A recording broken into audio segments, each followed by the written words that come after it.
had enough of this palaver. Let's get the show on the road. Shut up, you damn asshole. Shut up, you damn asshole. Shut up, you damn asshole. Shut up, you damn asshole. Shut up, you damn asshole. You damn asshole. Shut your fucking mouth, you damn asshole. Shut up, you damn asshole. Are you about to call me an asshole? Stupid! You're so stupid! Do you think I'm cute, Private Pile? Do you think I'm funny? Dad! What is that, Private Pile? Sir, Joey's on it, sir!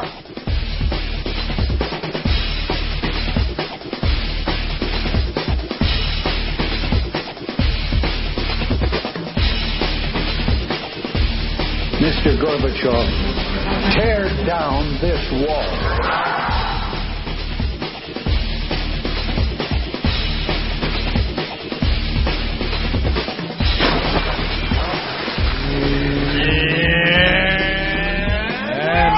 And we're off. Bam, bam. Bam, bam, bam. Bam, bam, bam. Bam, bam, bam. Look at this old codger. Jesus. Yelling and screaming and knocking the microphones out of his face. Oh, was he yelling? Yeah, he was all miserable. The guy that got finally got convicted for that racial crime back in the 60s, was it? Yeah, I think 64. So. 64 it was? Philadelphia, Mississippi. Ooh, yeah. That's, boy, that guy is on the oxygen. They wheel him in. They don't care about time passing by. It's not like, well, enough time's passed by. Perhaps his ideas have changed. No, he looks like string him up.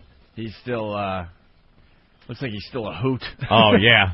Looks like he's still a feisty old codger. Yeah, he is. Yeah. And he has these huge black policemen protecting him. Yeah, I know. I'm sure a lot of the black cops kind of wanted that detail, you know, like, let me, you know, I want to be walking next to this guy when they roll him into court, you know. I think it's like an empowerment thing. He's there in the wheelchair, rolling in to be convicted. Cop, black guy cop, you know. I'm sure the guy in the wheelchair there never imagined that would happen. A mongrel class of people. Yeah. And ask them if they want to help save this country from the onslaught of integration. You know, the system is they want to throw white children and colored children into the melting pot of integration, out of which will come a conglomerated, mulatto, mongrel class of people. Hello, exactly. Both races will be destroyed in such a move. I, for one, under God, will die before I'll yield one inch. That kind of a movement. There you go. Here, here. Here, here. Exactly. A mongrel. All right. Well, that video's all over the TV today. And then the crash of the morning. God, we love this in New York City, and I'm sure you have one in your fine town, wherever the hell you're listening. This is a bad one, though. This was a horrendous one in, what was it, Jersey, I guess? Yeah, I think so. Every morning we go into the office for the new listeners, and we watch the local news, get the show ready, whatever. We're shooting the shit and stuff. And every morning they have the crash of the morning, we call it. Yep.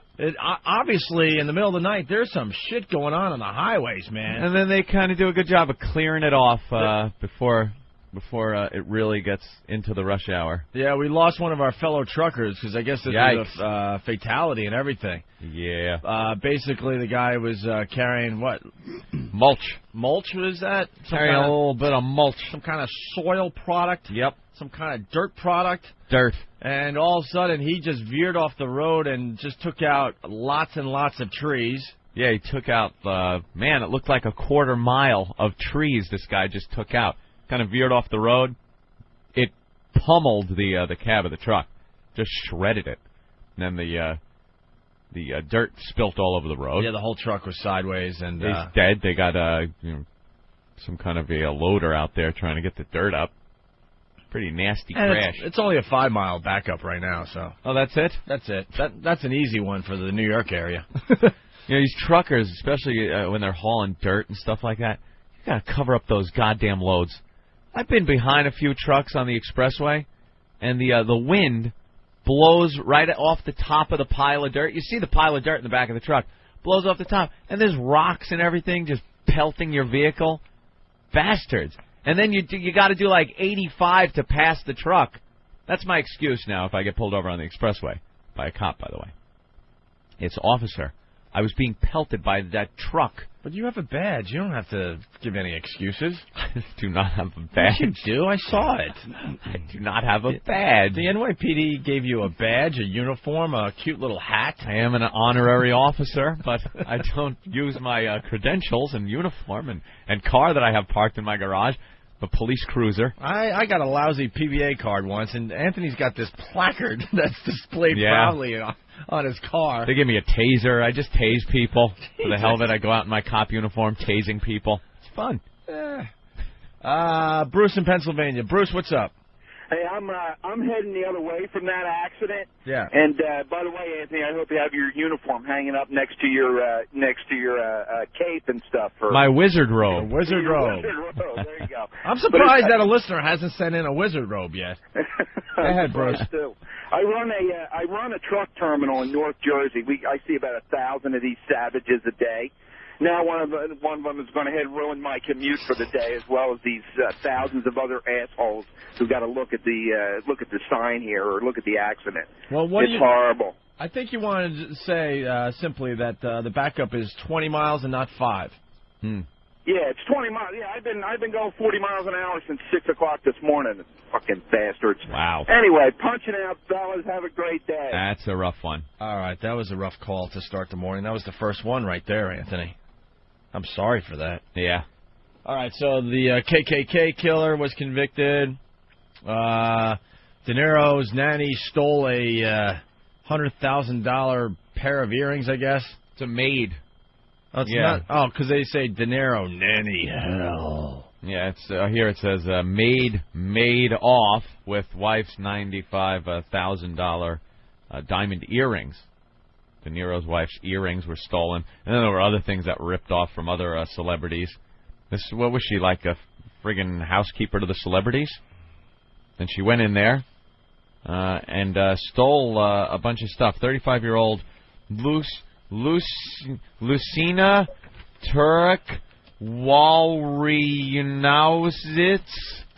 The hell's her name? Are you speaking backwards? She's a tall, blonde Polish immigrant.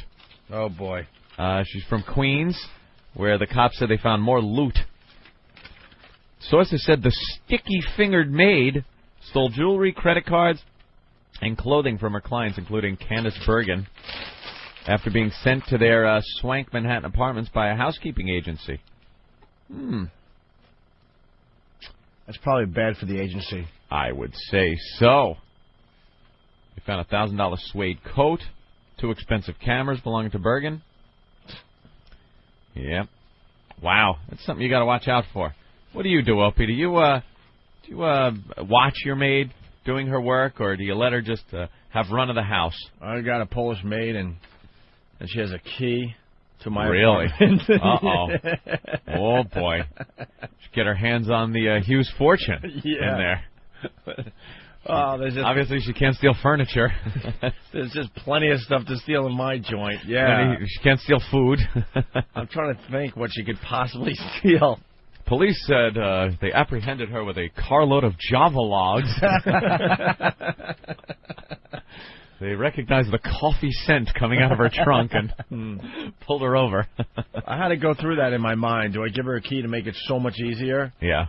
And then I'm like, who am I kidding? I have nothing. You have nothing in there. That's a pretty stark apartment. I am a minimalist when it comes to my apartment. That's what I like to call it. Do you leave money laying around ever?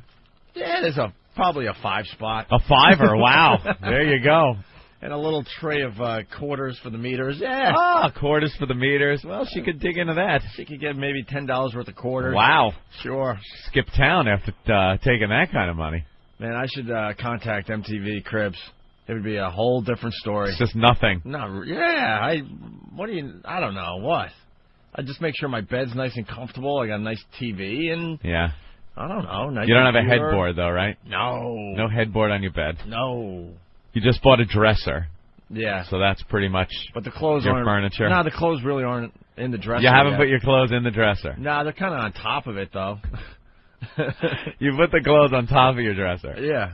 And what about any other furniture? Did you buy anything for your living room area where you got your big screen television? Yeah, I got a nice glass coffee table now. Oh, you got the glass coffee table? Or like, I don't know, end tables, I guess you would call them. Oh, it's not a coffee table in front of the... No. Little end tables. Little end tables to put my little drink on. Any type of dining area? No. No, stop. Well, I eat outside, though. Yeah? Yeah, I got a little outside. I know. I've seen the outside, sure. I like eating out there. Mm-hmm. No other bedroom, though. End tables for your bed. What do you put? No. What do you put your, like, nighttime, bedtime stuff? Like your water? Do you have water at night that you on the keep floor. up there? On the floor? Yeah. On the floor. Which is easily 4 feet down. Oh, you got the big, thick mattress. Oh, it's ridiculous. Yeah, you got to have those. It's ridiculous. So, no. But, you know, what if you're, I don't know, they just always seem to need things. Tissues. You have tissues by the bed? Oh, man, when I go to bed, I go to bed. Yeah, you know. I brush my teeth. Sometimes I'm talking about other things. Clean my face maybe a little bit. Yeah? And then I crash, and that's it. I don't wake up in the middle of the night to get my little tissues and, ooh, I got to get a sip of water. Did you never woke up in the middle of the night with your nose going like...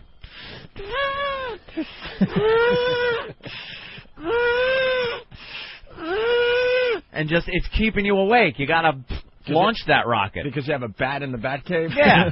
There's a boulder up there. That is cleverly disguised as a little kid's whistle. I'm trying to sleep. It's like...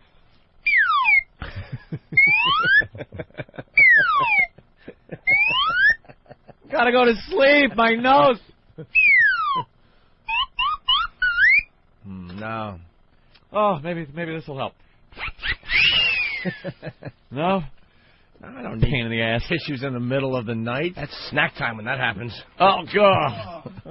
Snack, a little midnight snack. Yeah. Ooh, what a gift. And he looks like he has plenty of midnight snacks. No, I set my little alarm. Yeah. Where do you put your alarm? It's kind of on the floor. On the floor. Jesus Christ. Well, it's kind of on like this futon sort of on the side. Like it's just my God. willy-nilly. It looks like a flop house. No, it's got to look like a flop. But with stuff on the floor, the alarm clock on the floor just reeks of flop house. Yeah, people would be surprised, definitely. No, I mean, I got nice stuff and stuff. I don't know. I'm not whatever. I don't like being in my apartment. I like to be out and about. Well, you got to spend time in your bedroom at least. I have a rain CD. It's raining every night in my bedroom. Do you put on a CD of rain? Thunderstorms. It's raining out again. I'm fooling myself. I got to sleep. Is that because of the noise issue? You just don't want to hear anything? Well, no, I moved my whole bedroom downstairs in the basement because the stupid people upstairs with their cats. I finally gave up. I lost that battle. Cats making too much noise? That was an ongoing battle for about 6 months. Cats, you got lions up there? What How kind long of have we been back? Making? 9 months? 10 months now? It's been a battle 9 or 10 months. They don't have a rug down upstairs, and they love their fucking cat. Yeah. And they roll some stupid ball or something, and the ball rolls all the way across their apartment, so I hear it in my ceiling. I hate apartments. And, unfortunately, we have to go to bed relatively early. So, to me, like 9:30, 10 o'clock is really fucking late. That might as well be 3 in the morning for us. You know that. Yep. You're the same way. But to them, they don't understand. They probably just got home from work at 7. To them, it's like they got at least 2 or 3 more hours. Still daytime. And then they, I don't know what it is, but they walk back and forth from one end of the apartment to the other doing laundry. Those bastards are walking in their apartment. No, but it's weird. They're, putting clothes away all night long and rolling this ball for the stupid cat. I got to know the UPS guy that comes to the building with the packages. Yeah. Because I have to sign for all their shit upstairs. Why? And it's always more stuff for the fucking cat. I would never do that. So finally... You're responsible now. I understand. Something happens and that package goes missing. I'm doing the guy a favor. No favors. The guy seems pretty cool, and it's at least one person in my neighborhood I could talk to. Oh, really? You try to start a conversation with anyone up on the Upper West Side? Oh, what do you want? Jesus. What the fuck? What do you want to talk to people for? Not talk, but you insane? Not talk, but you don't want to go through life making believe you're the only person walking the streets when there's thousands of them around you. Oh. After a while, you see the same people. You want to give a little nod or something. Oh, you know. I did make friends with a crazy lady though. You did? Yeah. Made friends with the crazy lady, so that's good. What, like a homeless or one of those crazy rich ladies? She might be on the show soon. Actually, she used to be like a prosecuting attorney back in the day, like in the early '70s. Unless this is part of the gag. Part of she's insane. I don't know, but I like to go to like the Starbucks in the morning and. What are you, a movie or something? What? You go talking to old people, find out their story. Dude, this is my thing. Get there. I should have been a sociologist. I like to observe people. What, sociologist? No, a sociologist is fine. Is that bad? No, I wouldn't. Your eyes got really big. Why? If you want to be a sociologist, I think that's perfectly acceptable. I don't know if it's the right job for you. Why? Like, why? What did I do wrong? Actually, nothing. You're just surprised I said that? Yeah. Why? I don't know. I've always butchered it and said sociologist, but what did I say? Sociologist. And what did you say? Sociologist. What's the difference? Well, that's very close. Soch. Yeah. Hey, I'm not trying to be silly. Holy crap! You're going to abuse me on that? No, I'm not abusing you. That is slight. I'm not abusing You you. fuckface. Oh my God! I butcher a lot worse than that. This is sociopathic. That wasn't butchering. That was trimming a little fat. I didn't accuse you. Well, wrapping it up in wax paper. I should have been one of those people that likes to observe the society and the people that make it up. There you go. Anyway, the ups guy, really fast. He's on to the gag with the people upstairs with the cat stuff. I had a sign for this package. I can't even imagine what it would be. It's huge and I even said to the guy, more crap for their fucking cat, and he starts laughing because he knows too. Yeah. He's always making deliveries for this stupid cat upstairs. Cat, yeah, it's catnip. That's what it is. I'm selling it on the streets, but it's catnip. Don't worry about it. Do you know if there were if it was like a kilo of coke in that thing, and you signed for it, and the cops find out where it came from, and they see where it was delivered and who signed for it, middle of the night, your door's getting kicked in, you're being arrested. All right, I'm not signing for packages anymore. Don't sign for anything. Listen to your paranoid pal, Anthony. Well, you are paranoid. I would never, ever do. I look 20 layers deep into any simple little action I might take or make or interaction with people, 20 layers deep, to see how it might affect me. Me. And I say, nope, no favors for anyone. I could be held liable. So, just to finish really fast, I had to move the bedroom way down the basement so they don't bother me with their stupid wood floor. Yeah. And then I turn on my little Rain CD, and I'm off to sleepy. And no light in there or anything? Oh, your window? Completely. Wow, dark. that's pretty good if you're going to sleep early. I have to. No, it has to be a cave. It has to be pitch dark. Absolutely no noise except for my stupid Rain CD. And the rain is falling. It's raining every night. Do you have other settings? What do you mean? Is it one of those machines or is it a CD? CDs. I got sleep CDs with little piano music. Little tiny piano music. Does the rain change to drizzle, or is it constantly? Yeah. You gotta find the right Rain CD because there's some out there that all of a sudden you don't want that. Huge thunderclaps and that wakes you up in the middle of the night. Like, what the fuck was that? Yeah, you gotta get one that's kind of even throughout the whole thing with little subtle thunder in the distance. Yeah. Yeah. I don't have any of those. I go to sleep with the TV on. No, I can't do that. And I have an air purifier in my bedroom that goes all night long. It's that humming sound. Purifies the air though, because you need to breathe pure air. I understand, Anthony. You freak. But it makes hearing the TV hard sometimes. So you got to turn it up. So anyway, just really fast, the crazy lady I befriended. Mm-hmm. So I would go to Starbucks on Sunday mornings and read the papers, whatever. And I noticed this lady. She's almost like one of these bird ladies, That's a pretty good visual for people. And she would sit there with this huge piece of cardboard that has to be 3 feet. Is that about 3 feet? Yeah, about. 3 feet by 2.5 feet, 2 feet. I was going to say 2.5 feet just by how you had your hands spread apart. So a nice big piece of cardboard. And what she does, she has a black marker. and she reads... O&A Party Rock? O&A Party Rock? Does she draw that on it and hold it up behind news people? No? I thought she was doing assaults on the media. No, it's the weirdest thing. She sits there and reads the New York Times. Mm-hmm. But she opens up the New York Times and she tears each page. Yeah. Here's the New York Times, right? Yeah.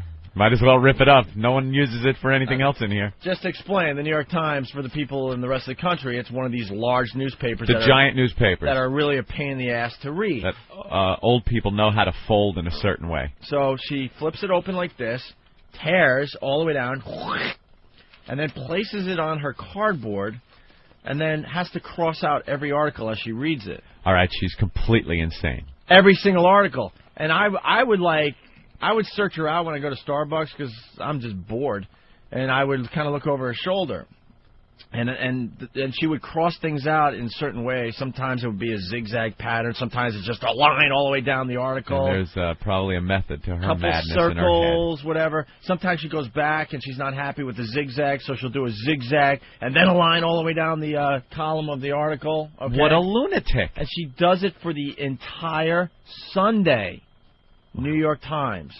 For the people around the country, our Sunday New York Times has to weigh 5 pounds minimum. The thing is so fucking thick. That must be a real treat for everybody else in there that just wants some quiet time to hear ripping every 2 seconds. Is old bitty ripping newspapers. Right. Yeah. So then I've been watching her do this off and on for months. And I happened to be sitting next to her about a week ago at another joint up on the Upper West Side. You're following her? No, she just happened to be sitting there, and she started up a little conversation. She just said hi, and I'm like, oh, my God, it's the crazy lady. I was like, ugh. And she started her process of reading the Times. This was during the week, so I guess she does it to every New York Times. Opie and Maud. Right. Ripping, and then using the marker to... I always rip up the newspapers. You gotta mark what you read. So to me, I'm thinking that she's not reading it all, and she's a kook, and she's just, this is her way of getting through her day with her OCD, whatever, you know? Because then she neatly piles it at every page that she rips out and completes with her markings, okay? Right. So I'm on the phone with Lindsey, and all of a sudden I go, oh, my God, the crazy lady's here. And I'm like, I'm sitting right next to her as she's going through this whole process, right? So I hang up the phone.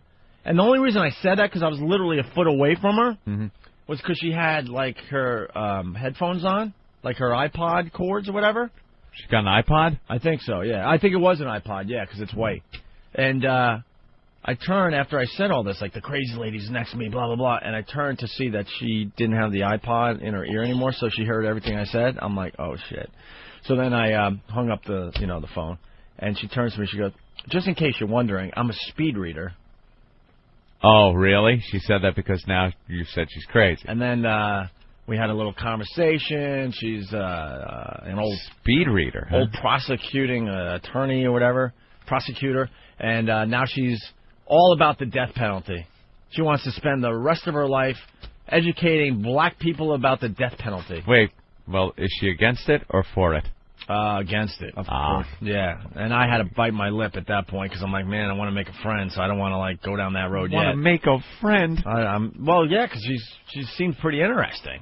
And I don't know, some dude I guess was executed in Connecticut recently. Maybe if he wasn't, then I know she's crazy. But supposedly she was, conversing with the guy and this and that, and now she wants to spend her life just speaking at schools and stuff about the death penalty. What is there to say about it? If you get it, that's it.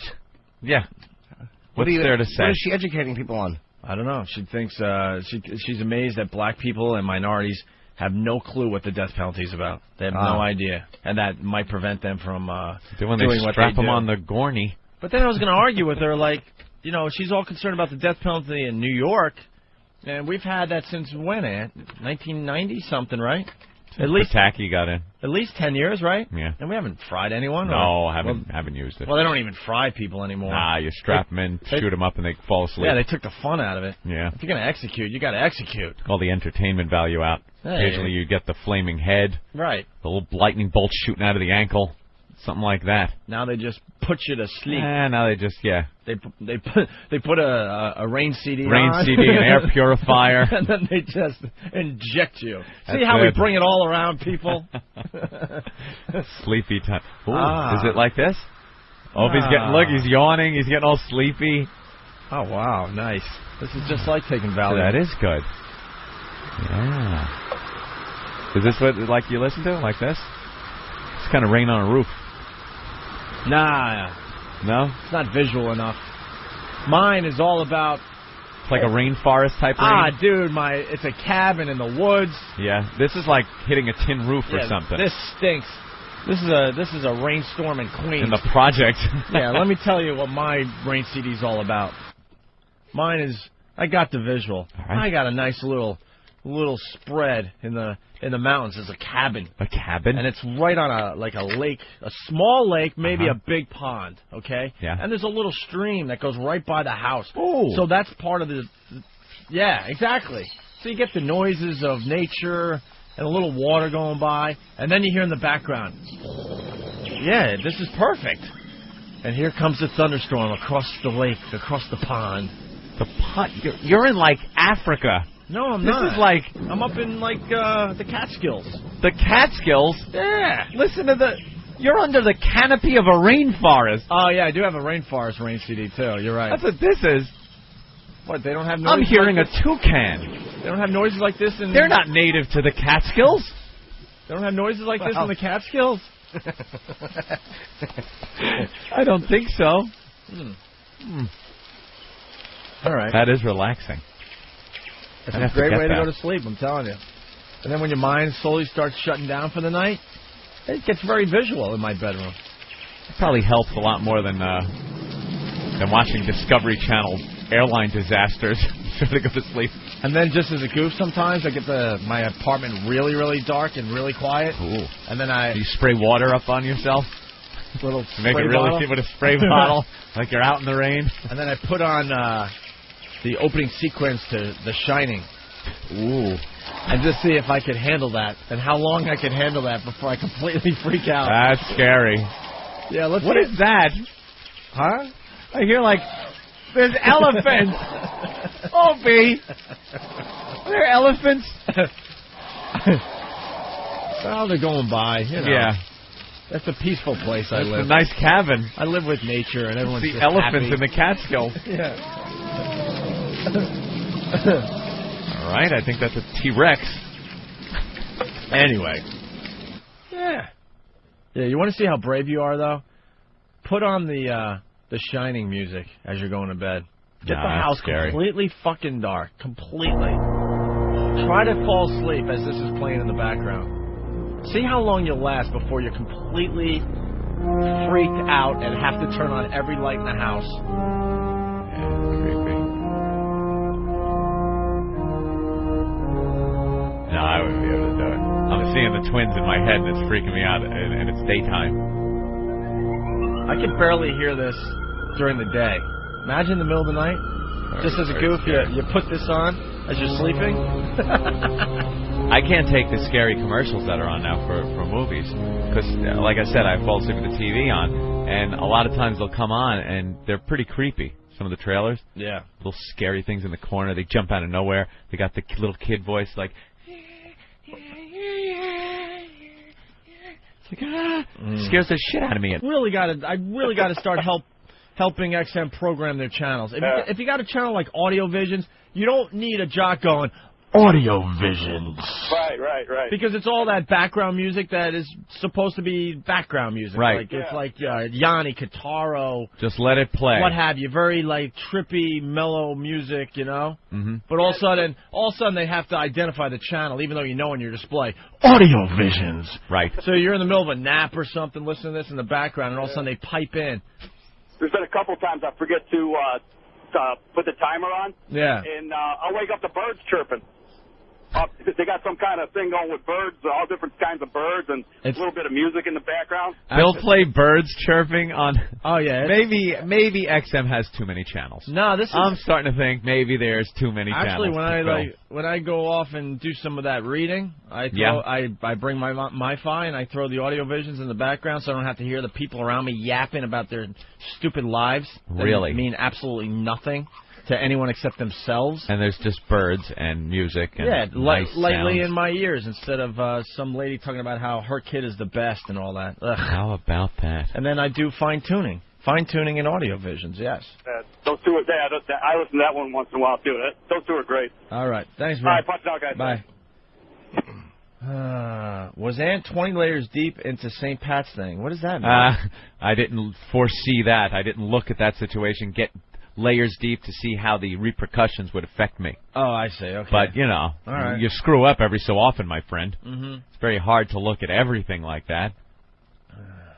And who knew that, having a stand-in, taking that couple to St. Pat's was going to be a problem. Wouldn't happen again, though. I look deep.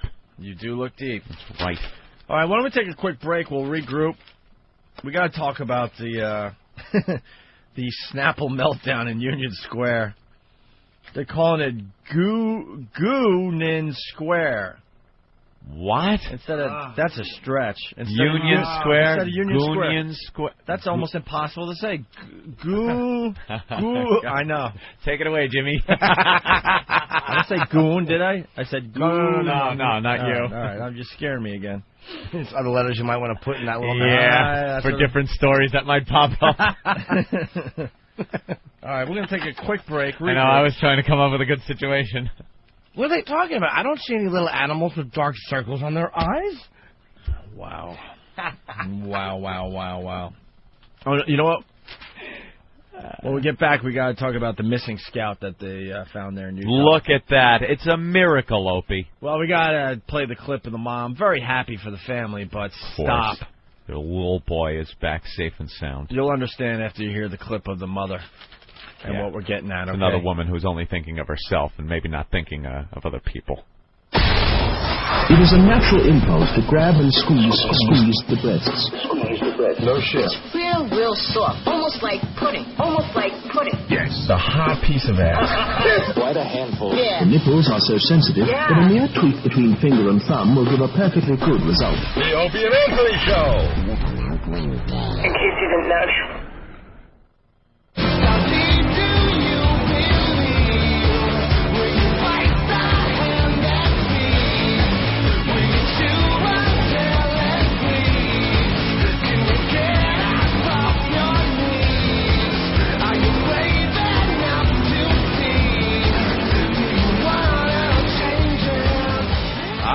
You're checking out the Opie and Anthony program on this fine Whip 'em Out Wednesday.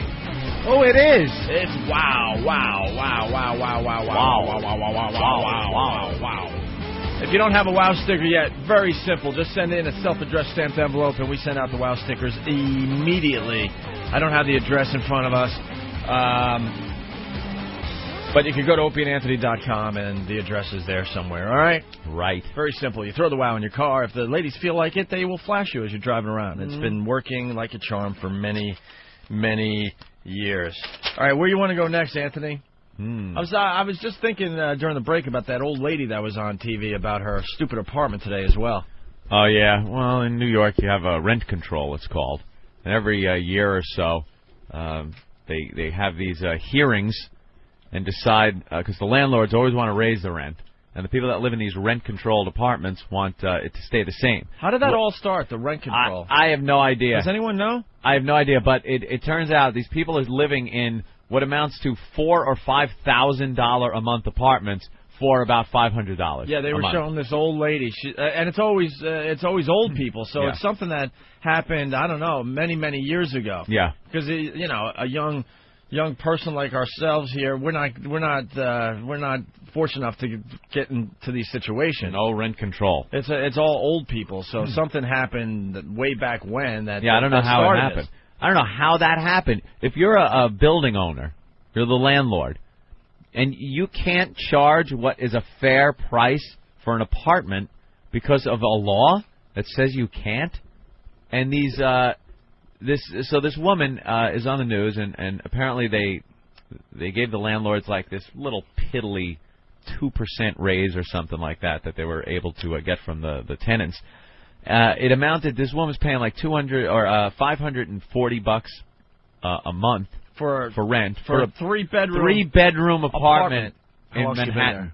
Who knows? Forever. Has to be 40 years. Yeah, 40 years. And she was livid, she said, because they had raised her rent $15 a month.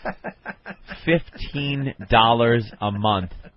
Raised the rent, and she's livid. She's living in what amounts to $5,000 a month it would cost. It's a palace. To live there. It's a palace. Yeah.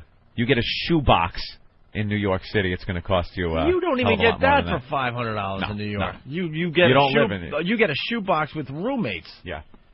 In most of the city for that price. I don't know how that happened. How do you then tell a guy that owns the building, you're the owner, you want to charge something? Why can't people go around to stores or something and just say, hey, you can't charge that. It's got to be this price. Same thing. Well, don't they, after the person dies, and you can raise the rent of the apartment, or if they get rid of it? Like, it's only that person, I think. Yeah, I've heard it could be passed on, though. Oh, really? See, that I don't know about. I've seen where, when the person finally moves on, then they could, charge whatever the hell they want. It's hard to say. Like, I understand that you should be able to charge whatever you want if you own the building. But then again, if there wasn't any kind of rent control, a lot of people would just be in deep shit. No, you know what? New York 30 years. A lot of people would be probably moving somewhere else that they could afford. Well, the point I'm getting at is I think the old lady should shut the fuck up. Right. She's not getting any sympathy from anyone watching the TV this morning. She should count her blessings, I like to say. Good point, boys. Good point. Her rent was raised $15. $15.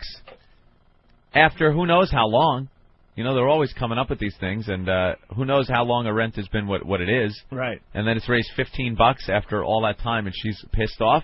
There are people every year, their rent goes up $50, $100 a month. No problem. Paul on Long Island, what's up? Yeah, my mom's apartment in Brooklyn. Yeah. $275 a month. $275. 4 rooms.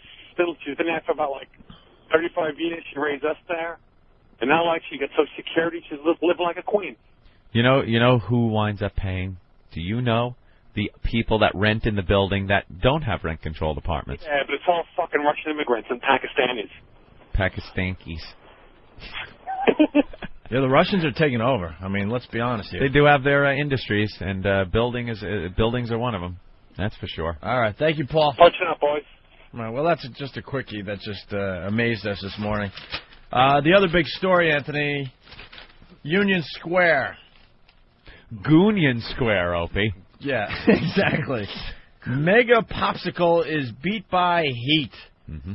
One of these goofy things that these companies like to do. Thank God that no one suggested that we broadcast from the world's largest popsicle. The world's largest popsicle. A 25-foot, 17-ton popsicle made of the supposed best stuff on Earth melted in the New York sun yesterday, turning Union Square into a river of kiwi strawberry Snapple. Enough of the goddamn giant food product things. Is that what we... Did you see they had the world's biggest pizza again? The world's biggest square pizza. Hold on. I guess there's a record for the round one. Hold on, we got to go back to the phones because Jimmy in Tennessee cannot believe what we just said. Jimmy, go ahead. Hi, guys. This is why this is why I love doing a national talk show now. Yeah. Go ahead, Jimmy. Having a hard time understanding $5,000 a month for an apartment. Yeah, people pay $5,000 a month for an apartment. That is unreal, guys. Dude, people pay $20,000. Yep. Like guys, athletes and stuff that live in buildings. There's $20,000 a month apartments in New York. That's not easily. That's not the average, obviously. Right. But I guess what we're trying to say is for a 3-bedroom apartment in the New York area, that could cost you $5,000 easily. You renting, Jimmy? No, I'm a homeowner in Tennessee. What's the rent down there for an apartment? Well, it's more houses than apartments. I mean, how about this, Jimmy? I'm not really sure. Apartments maybe $350, $400. Yeah, Bedroom. Jimmy, how much you paying on your house a month? My house payment is around $1,300 a month. And how many rooms?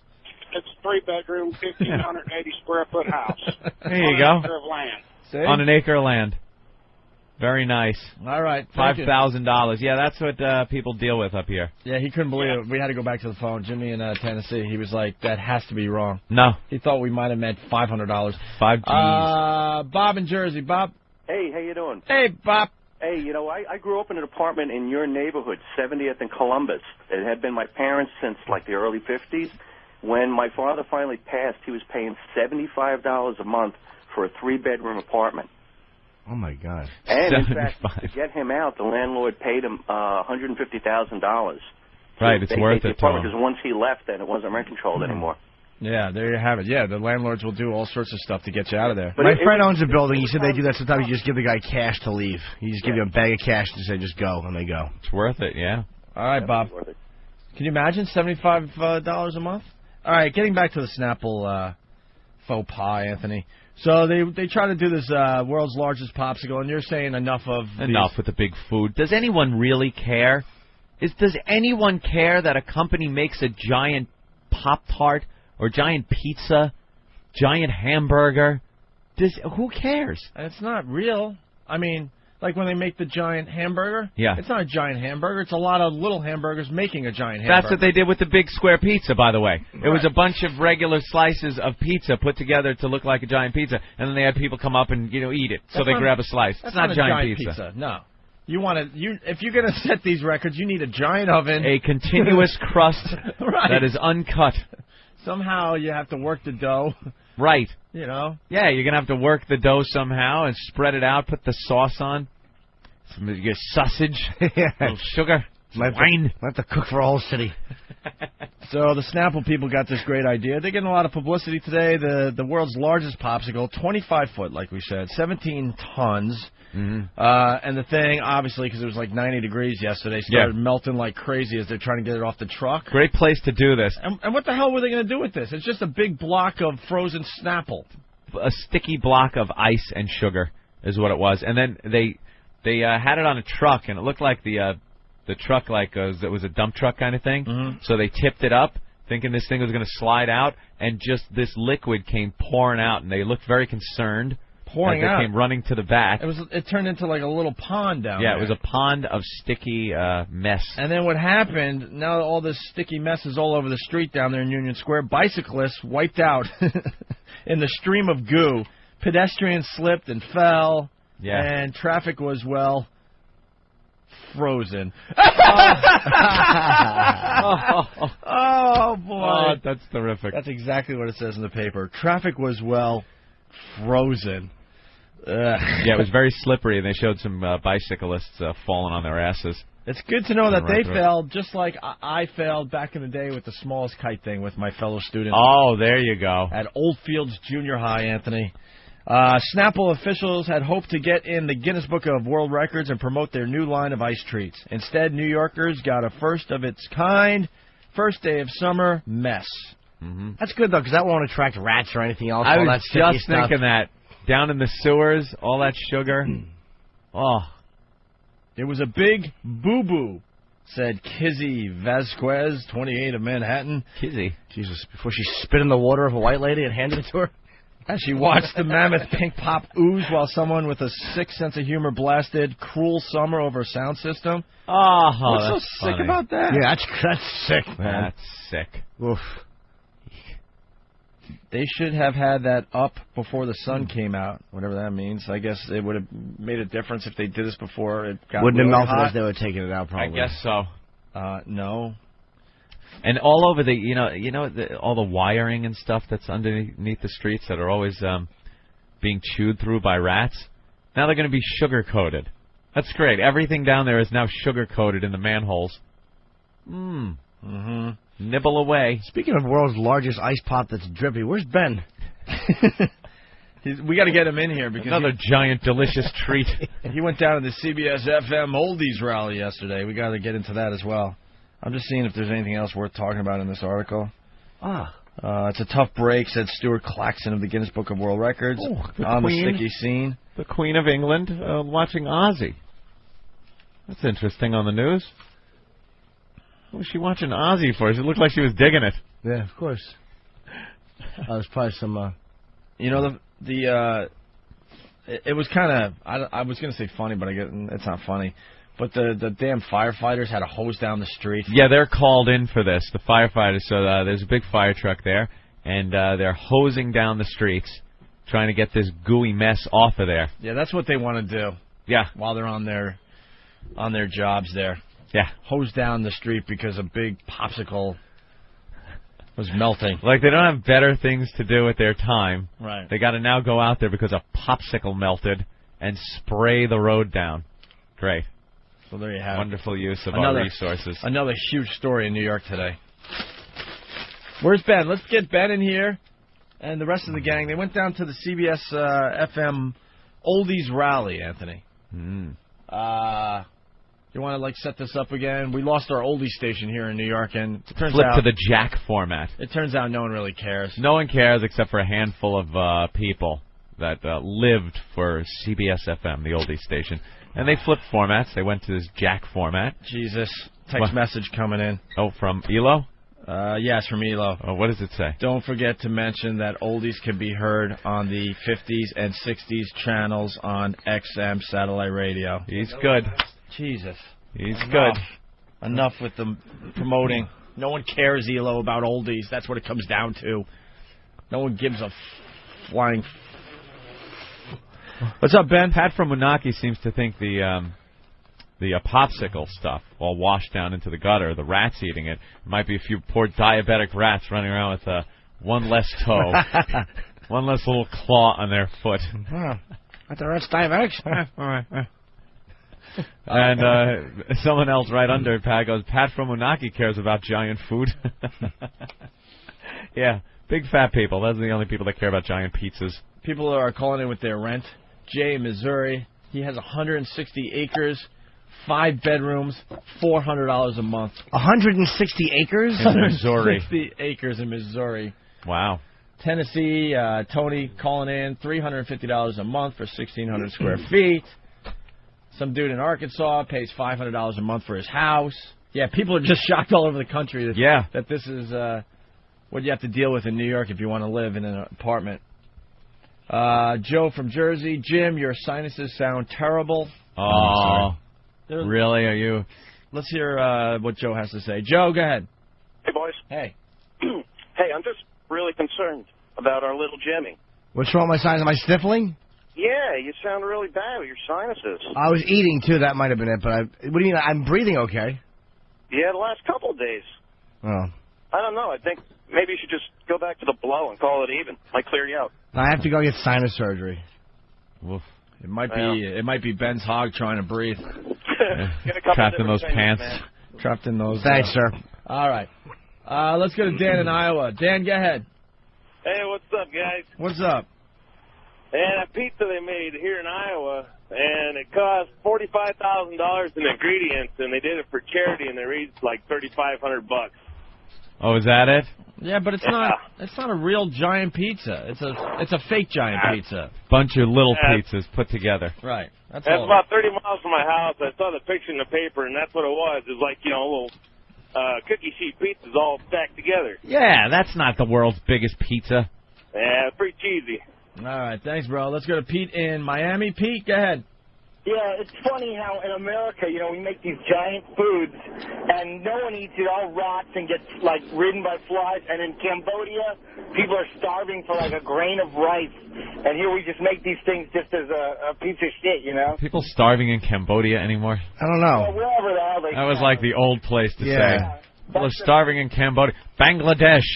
People are starving in Bangladesh. We definitely make it easy for the rest of the world to hate us at times. At times I even look, and I'm Mr. Pro-American, and I look sometimes and just go, this is why the world hates us. Yeah, the rest of the world is looking at our world's largest pizza that no Yeah. one's ever World's going largest to eat. pizza. With their big, starving eyes. Right. Looking on, I hate these people. Just licking their chops. I hate you guys. All right, Ben, you went down to the CBS FM Oldies rally. Oh, yeah. CBS! It was a freak show, huh? What a bunch of zilches. Yeah, there's photos up on opieandanthony.com.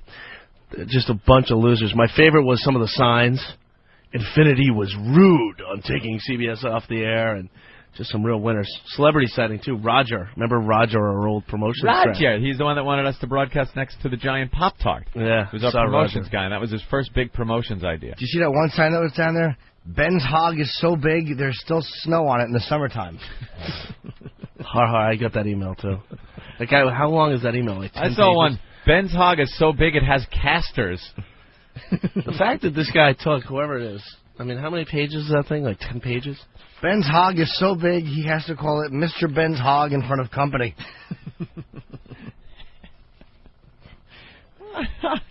Ben's hog is so big, it won't return Spielberg's calls. Ben's hog is so big, it graduated a year ahead of him from high school. Ben's hog is so big, there was once a movie called Godzilla vs. Ben's hog. Ben's hog is so big, clowns climb out of it when he comes. So this is what we're going to do all day? Ben's hog is so big, it has an elevator and a lobby. Ben's hog is so big, it votes.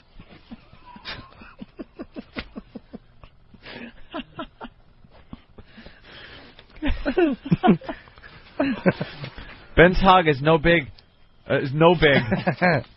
no matter where Ben goes, his hog always gets there first. Yeah, the one above that's even funnier. Ben's hog is so big, Hank Aaron used it to hit his 750th home run. Ben's hog was once the ambassador to China. Ben's hog is so big, it has investors. Oh. Talk about CBS FM, Ron, please.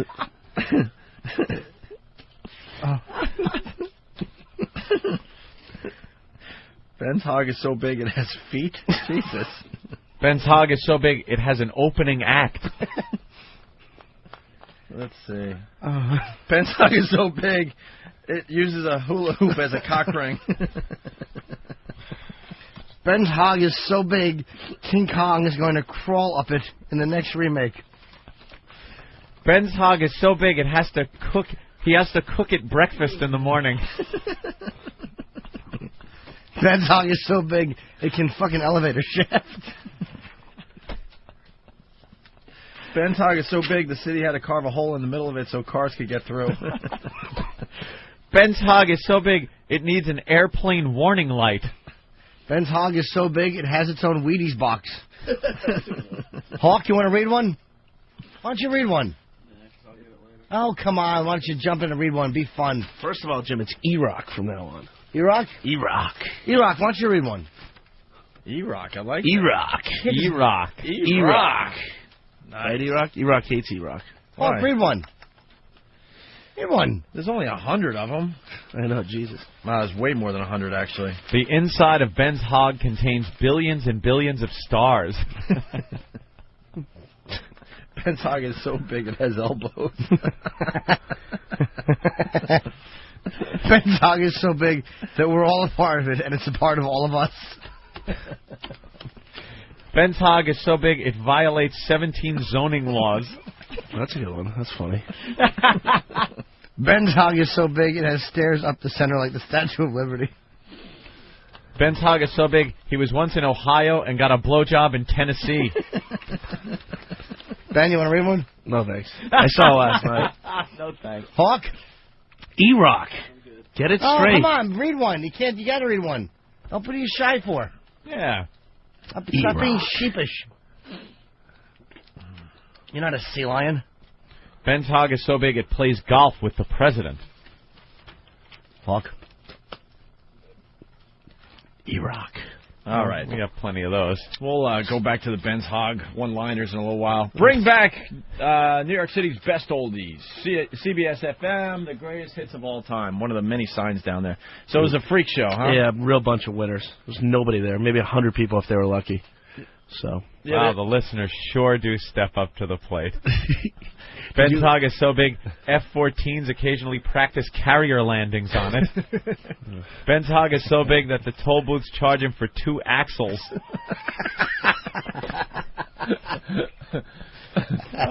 Ben's hog is so big he's required to pull over at way stations on the highway.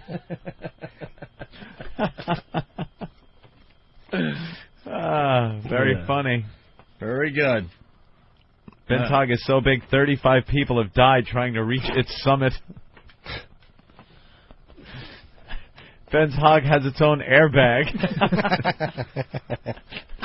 Ben's hog is so big, he entered it in a big dick contest, and it came in first, second, and third. Ben's hog is so big, it has a 3-picture deal. Did we do that one? Ooh. No. That's a pretty good one. All right. CBS. Why wouldn't Hawk? CBS FM. CBS. CBS FM. CBS. CBS. People just been torn up about this. Their loss of the... very funny. Very good. Ben's hog is so big, 35 people have died trying to reach its summit. Ben's hog has its own airbag. Ben's hog is so big, he entered it in a big dick contest, and it came in first, second, and third. Ben's hog is so big, it has a 3-picture deal. Did we do that one? Ooh. No. That's a pretty good one. All right. CBS. Why wouldn't Hawk? CBS FM. CBS. CBS FM. CBS. CBS. People just been torn up about this. Their loss of the Oldies station in New York. And I guess they finally got together a rally. Did you look at the pictures? Oh, I looked at some of the pictures. They're up on Foundry. Very funny. There was one dude that was bald, but he had like long hair and he had it combed over, and he was like the man guy. Was it a skullet? Did he have a skullet? Yeah, exactly. Or was it the big, long, sweeping comb over? No, well, he's in a photo. He's on there. Yeah. But he was like, save the oldies, man. Man, you gotta save the oldies, man. And he was all against satellite radio. He's like, of course. You know, he was anything the future he hates. Anything new. Anyone that listened to that goddamn CBS FM for more than 2 seconds, they don't like anything new, anything different. One person, what was their sign? It was like their life. You've taken away our life or something. How about this? Buy the Dick Clark collection. Shut the fuck up. There you go. That's a good point.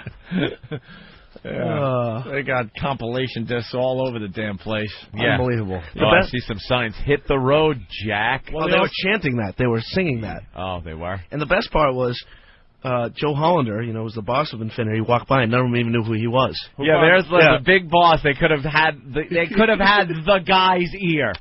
The boss. It's like having a problem with your computer and Bill Gates walks by and you could actually say, what the fuck's wrong with Windows? That's what this guy is, Joel Hollander, and they didn't even know. They didn't even know who he was. Yeah. These idiots are sitting there protesting. He walked by, he checked out everybody's sign. He's checking it all out. Yeah, we love Joel Hollander, and Joel Hollander loves us. But unfortunately, there's a radio genius. There's a bunch of people still in the company that absolutely hate the Opie and Anthony program. But if it was up to Joel, he would be giving us some primetime slots all over the country. Get over it.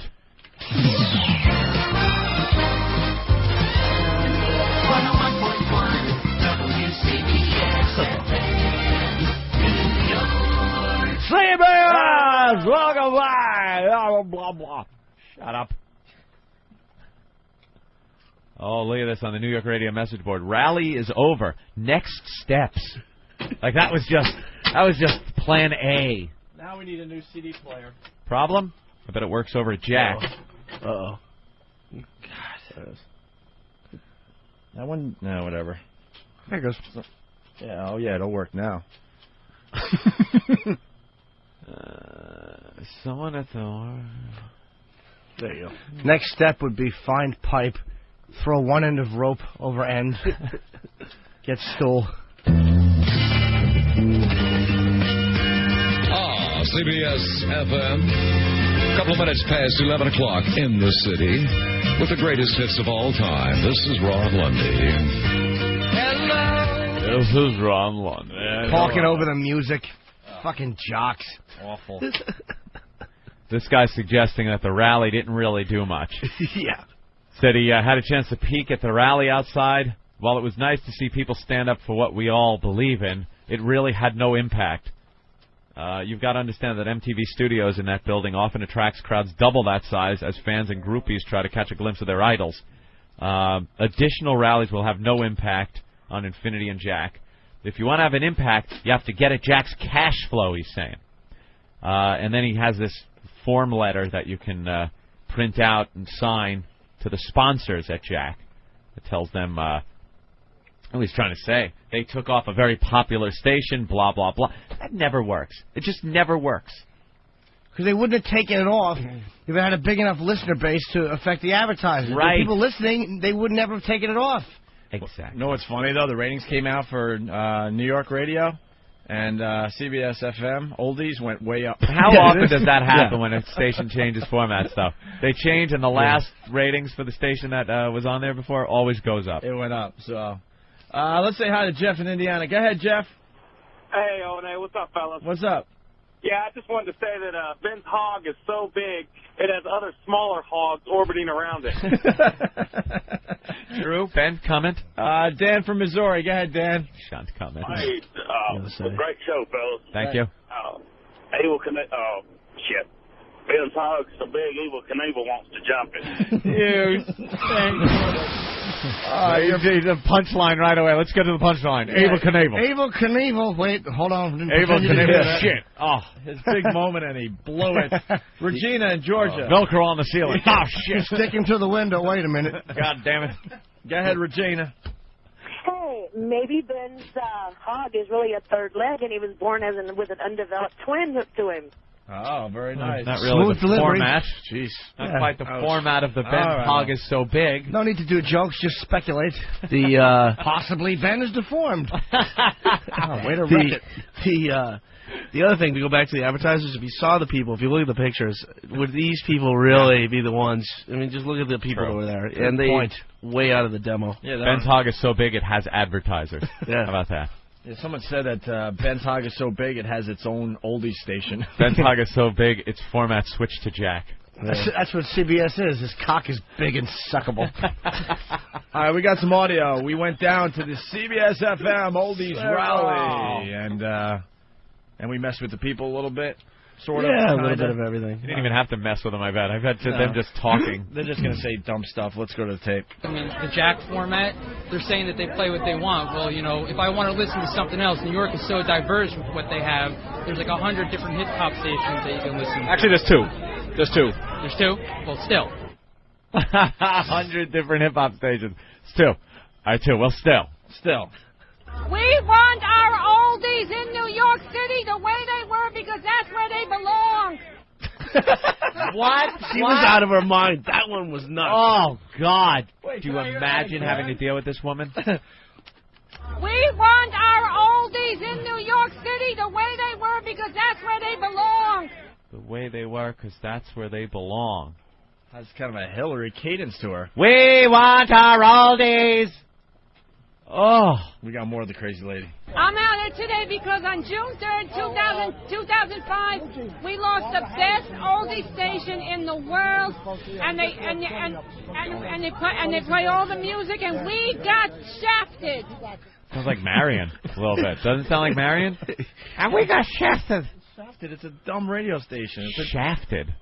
They're protesting over a jukebox going away. It's a radio station that decided they wanted to change what they own. This is like It doesn't belong to you people. This is like going to your favorite bar over and over again, and there's that jukebox, and it plays all your songs that you love, and you go there, you even know the numbers of that Doors song, and that Charlie Daniels song, and this and that, and one day you go there and the jukebox is no longer around. Are you going to organize a protest over the jukebox? Well, yes, I would. Being taken out of the local dive? I would. Jesus. I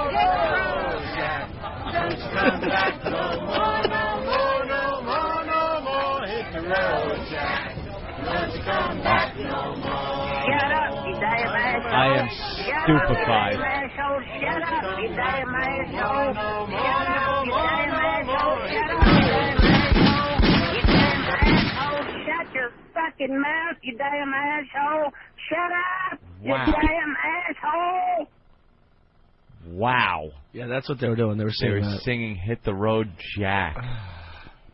You know, in the 60s, and I'm a 52-year-old guy, they played a lot of... Wait. Slow down. All right, let's have a contest. Find what was wrong with that statement. All right, let's... Are you shitting me?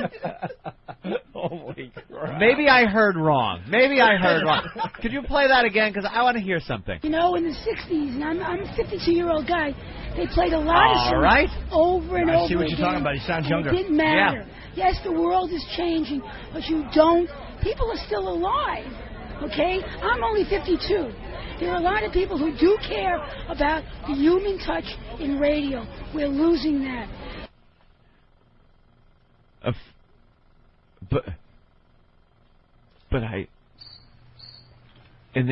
He said, and then sound. Does someone have what that thing looked like? Yeah, we have a picture of that. Was it a guy? Was it a woman who misspoke and said, I'm a guy? Jack is not a person. Jack is a computer. This is a man world, if that's what we're going to have to live by. Was there... No, I mean, whoever was there, do you remember interviewing this person? Was it a guy or... It was a guy. Yeah, it's definitely a guy.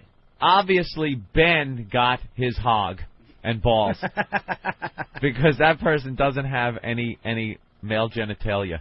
Yeah, Ben should cut off 7 inches for this guy. Come on, Ben. Give him a nut. Give him 7 inches of that goodness. Mark in New York, what's up? Hey, what's up, boys? Hey. Hey, I want to know if Ben Togg squirted anybody in the eye while I was interviewing them. You don't do it the way they did it. Also, the way they did it was really a hijacking. They didn't tell anybody. And all of a sudden, boom, it was done. That shows no respect. In fact, they're still showing no respect. You listen to 101.1 Jack FM. They say things that are really disrespectful of everybody. I can't picture that voice coming out of a guy. He should be saying to John Voight, you were going to ask me for money? That's what he said. Sylvia Miles, his asshole sounds like. I can't picture that voice coming out of a guy. Maybe if I saw a picture. Yeah, we're trying to find a picture. Rich in New York. Hey, what's going on, fellas? Hey. Just wanted to say that Ben Togg is so big that the Smith children could use it as a flotation device. Ah, yes. Could have been a lifesaver, Ben. Yes. Let's go to Jeff in Chicago. Jeff? Hey, how's it going, fellas? Hey. Hey, Ben Togg's so big it's got bone cancer. Dave in Jersey. The whole country getting involved with the Ben Togg jokes. Go ahead, Dave. It's not jokes. They're factual little tidbits. Right, tidbits of fact. Dave? Joe, what do you mean? Yeah, you. Yeah, whatever. Yeah, I was going to say Ben Togg is so big it has its own hair salon that Anthony goes to. Ben Sahag? That's pretty funny. The think tank at WCBS, I have no idea what they were thinking, but their thinking was totally wrong. Oldies now, they have oldies cruises, oldies shows. Oldies are new. Oldies will never be old. Wow. Okay, hold on. Whew. Oldies? If this isn't showing that Infinity made the right decision, this is their representation. Oldies never get old. I get my DeLorean. I go back in time, and the oldies are new. But now, they'd be old. Oldies cruises. But then Oldies cruises. Ugh. Oh, just send them out, light it on fire like one of those big Viking funerals for these fossils. An Oldies cruise, that's got to be a treat to be on. How much adult diaper load can you smell? I was online to go to the movies the other day, and it's got to be awful.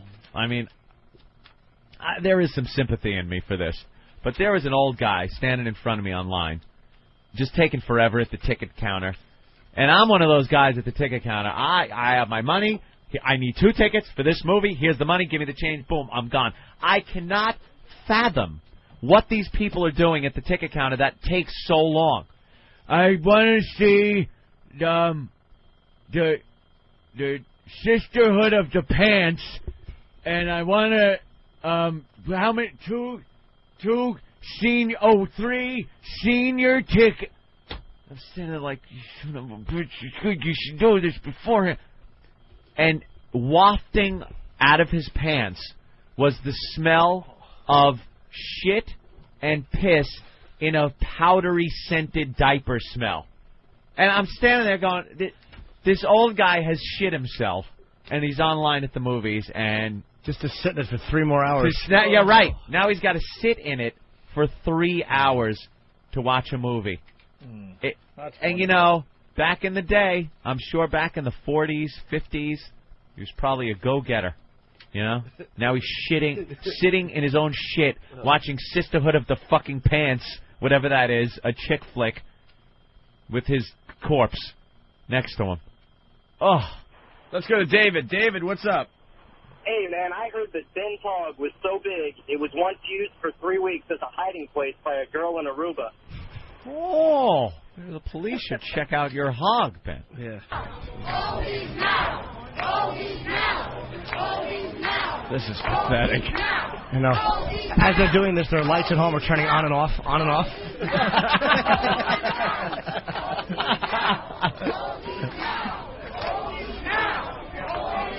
Oldies now.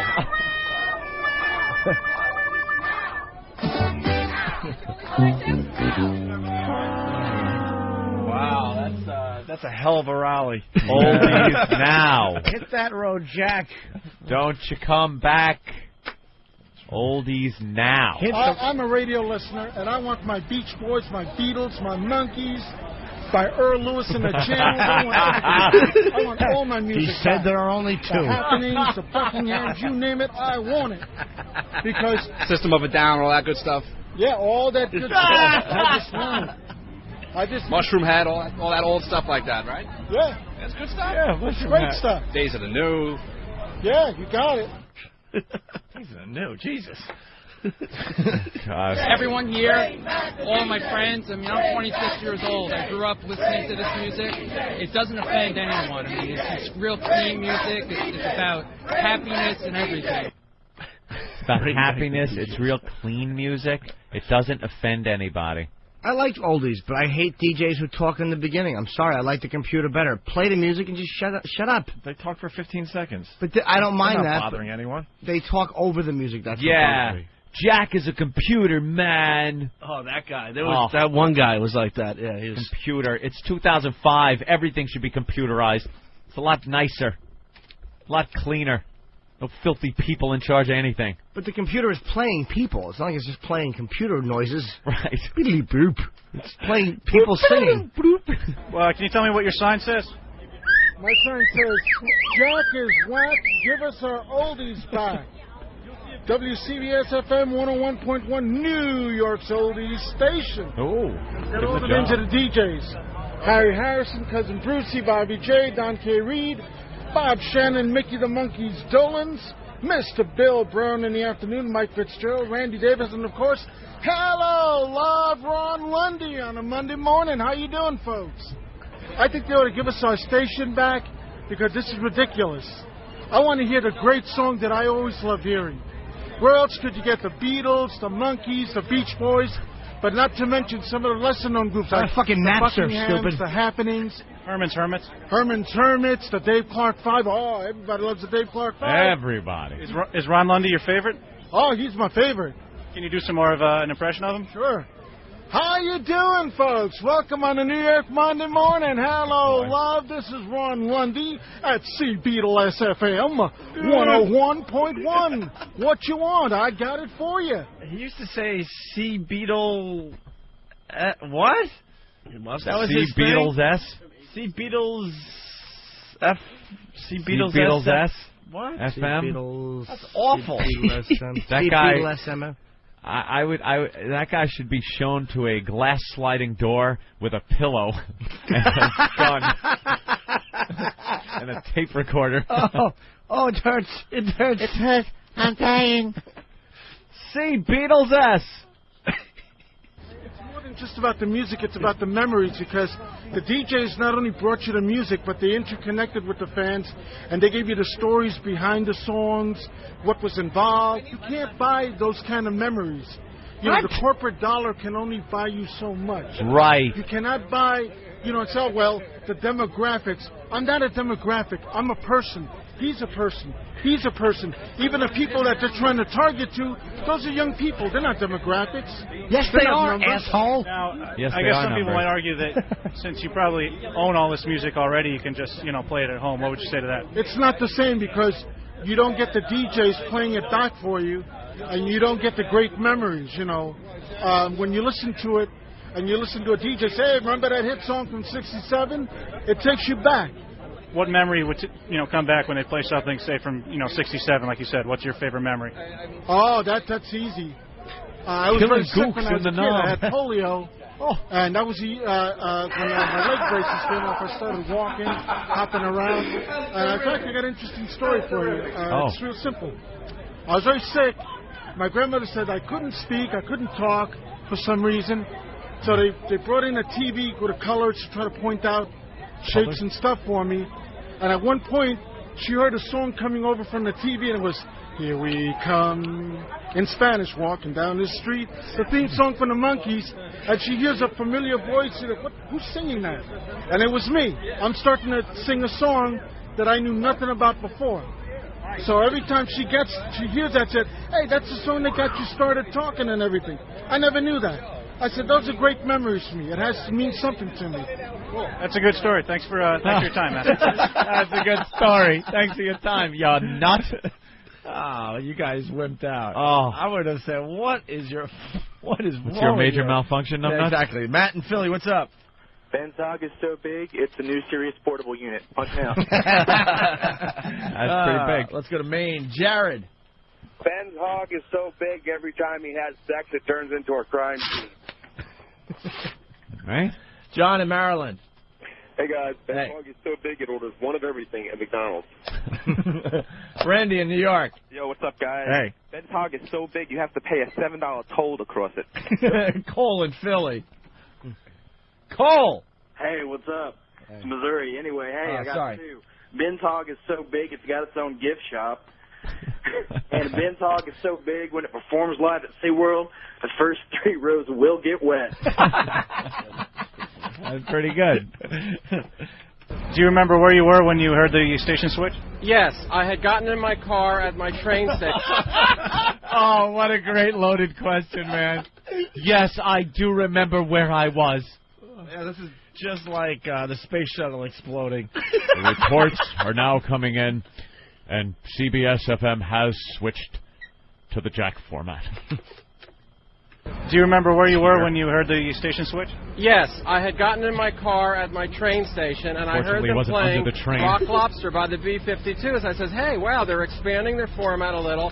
B-52s sound a little bit like an old girls group from the 60s, so I said, this is great.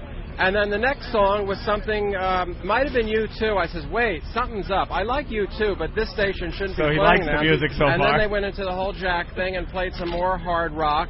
And I said, uh-oh, something happened here. And when I came home, I told my partner, who was in a state of shock, we couldn't believe it. All right. By the way, shock is not the state that he's in, sir. He might have been that day walking out of the doctor's office.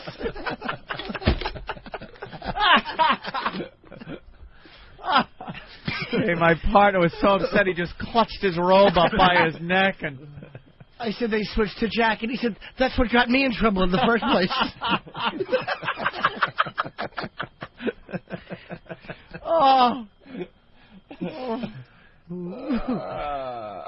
Let's go to Paul in Texas. Paul, what's up? Yeah, Ben's hog is so big, it costs $5,000 for an apartment in it. he charges $5,000 for the apartment in it. That sucks. Let's go back to... By the way, is that Lindsey Lohan? Yes. Yeah. She's got to be hiding an awful hairline. Whenever people start wearing those headband-type things, their hairline is atrocious. I think she does have like a 5-head, but she's real... Look how skinny she is. Something is wrong with her, man. She doesn't look good at all. She has 40-year-old woman skin. Yeah, look.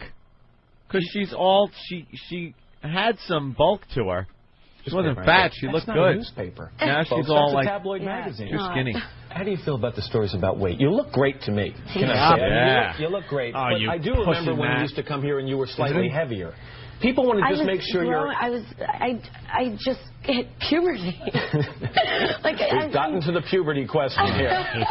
Well, I mean, you grow up, you learn, you eat healthier, you work out. You do coke. Your body's changing. Yeah, I mean, I was top heavy then, and then they said I got implants, and if I did, I must have gotten them taken out or something like that. But, you know, it's just everyone will find anything. I just read that I was dating someone who's my friend, who's in a band, and it's so funny because I was out to dinner with my friends, and he happened to be there, and he said, I'm not going to get in the car with you. And I said, just get in the car. I said, I told you. The second that we all went to dinner, I said, okay, I just want to let everyone here know. For the 3 guys that are here, and my friends agreed with me, I said, you just have to know if you don't want to deal with this, then you can get up and leave dinner now. When we're going to walk out, it's a great dinner now. We're going to walk out. There's going to be a lot of cameras. They're going to start saying one of you is dating me. So just deal with it. You've got younger siblings who have interest in perhaps getting into the business. Funny story. He really is a get-to-the-bottom-of-nothing worm. Oh, he's the worst. He really is. He is just... you look great to me. Did you have to say that, you fucking Roman-haired fruit? Just because he knows he has to talk about the weight loss, and that's how he softens up the question. You look great to me, but people, you used to come here and you were slightly heavier. You had big tits. Where'd they go? What happened? He just handed me a Rocky Dennis picture.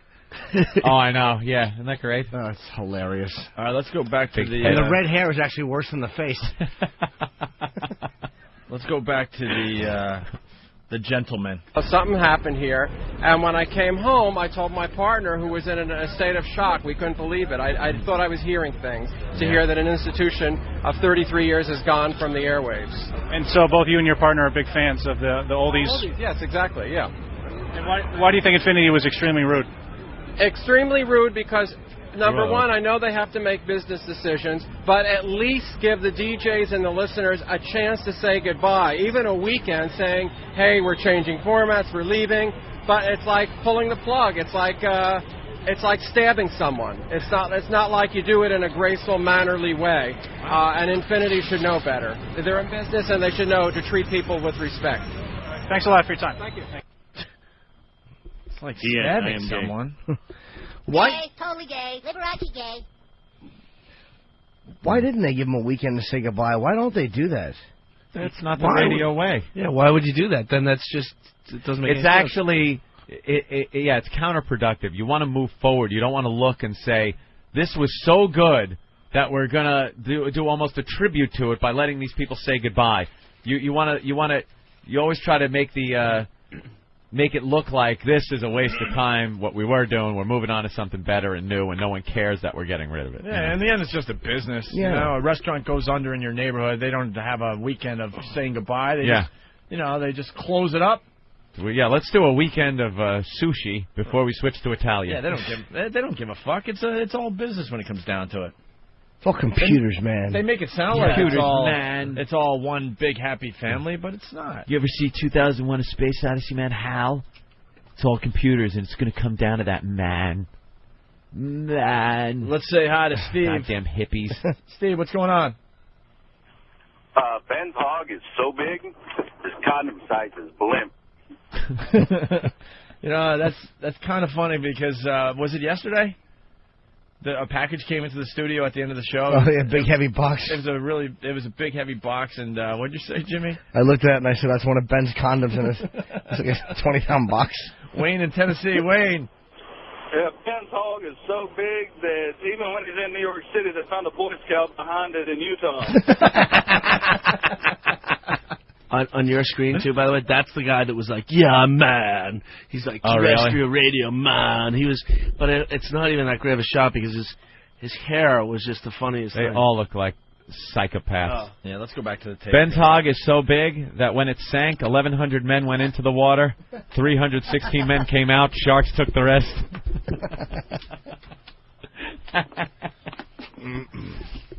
Well, let's go to Ray on Long Island. Ray?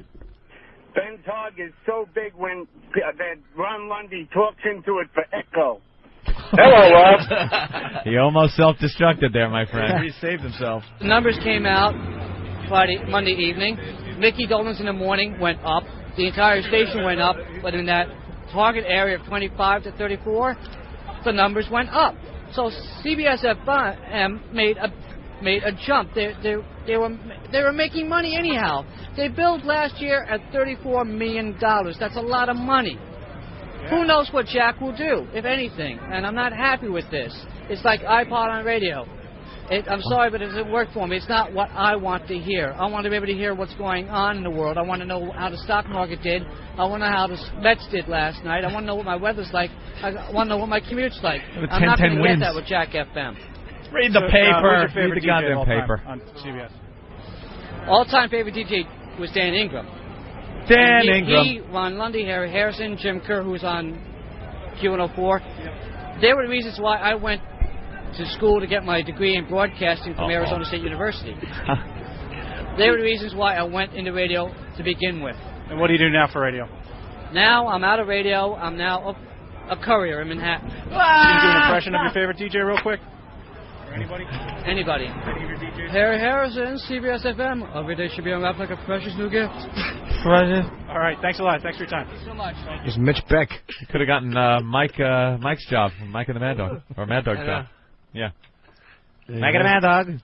What are you doing out here today? I'm out here because I'm really disgusted with Finity Broadcasting System of what they did to CBS FM 101.1. I think it's a tragedy. I think it's disgusting and despicable and deplorable that they did something like this without even telling anybody. I mean, they shouldn't have done it, period, but they should have given the disc jockeys at least a couple of weeks to get themselves together and say goodbye to the listeners and everybody else that was, that's involved with the radio station. And it's terrible. Absolutely terrible. A couple of weeks? They should have, given them a couple of years to say goodbye. And finally, one last clip from the CBS FM Oldies Rally held in New York City yesterday at noontime. I miss CBS FM, the Oldies. I had to go out last week and get a Sirius boombox. And they've been playing a lot of the oldies from the 50s on Sirius Gold. But I still miss CBS FM, the Golden 101 FM. It used to be the best station in New York City, really. But when Jack came in, they ruined the station altogether. Why? How'd they ruin it? They ruined it by putting on 80s music. They're not putting on anything else. They're putting on 80s music. They don't have DJs. They don't have anybody. So who wants to listen to a radio station like this? How big's your Sirius boombox unit? It's a big one. Yeah. Yes. Do you remember where you were when you heard the station switch? I was listening to it before 5 o'clock. After 5 o'clock, they changed to an 80s music, which I didn't like at all. I turned it off altogether. We've been hijacked over here. We've been hijacked. Who was your favorite DJ on CBS FM? Cousin Brucey and Harry Harrison. Can you do any impressions of Brucey? Yeah, having a ball. Any more? Yeah, this is Cousin Brucey of CBS FM. Nice. Okay, Sirius can have him. I don't know. That's the target. Those are the people you want listening to satellite radio, and Sirius certainly made that jump. I'm sure Elo is rolling over down there in Washington. I'm ready to rock and roll. Cousin Brucey.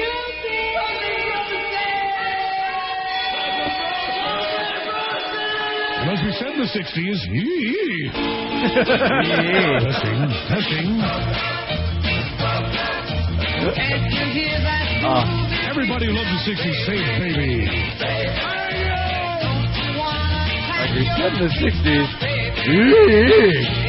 when a thalidomide baby came out with flippers for arms, the doctors went, and I went, and the maitre d' said, sir, you're sitting in the wrong section of the restaurant. There you have it. Like we said in the 60s, that's a whites only water fountain. We got to get more audio of Cousin Bruce. Great memories. He said some silly things. That's fantastic. What are the rest of them going to do? Sirius hired him, but when was Bruce on? Is he afternoon guy? He was in the evenings? Yep. Oh. Really? Who even knows that? I know. Who cares? I just knew they probably went in and taped everything, right? Well, I can't imagine those old guys sitting there the whole time. As we say right now, my roids are killing me. All right. Was he on for a long time, Cousin Brucey? Oh, my God. Many, many years there, Jimmy. Long time. Many, many years. Well, I remember growing up hearing Cousin Brucey on the radio back in the older days. He's gone and nothing could be done.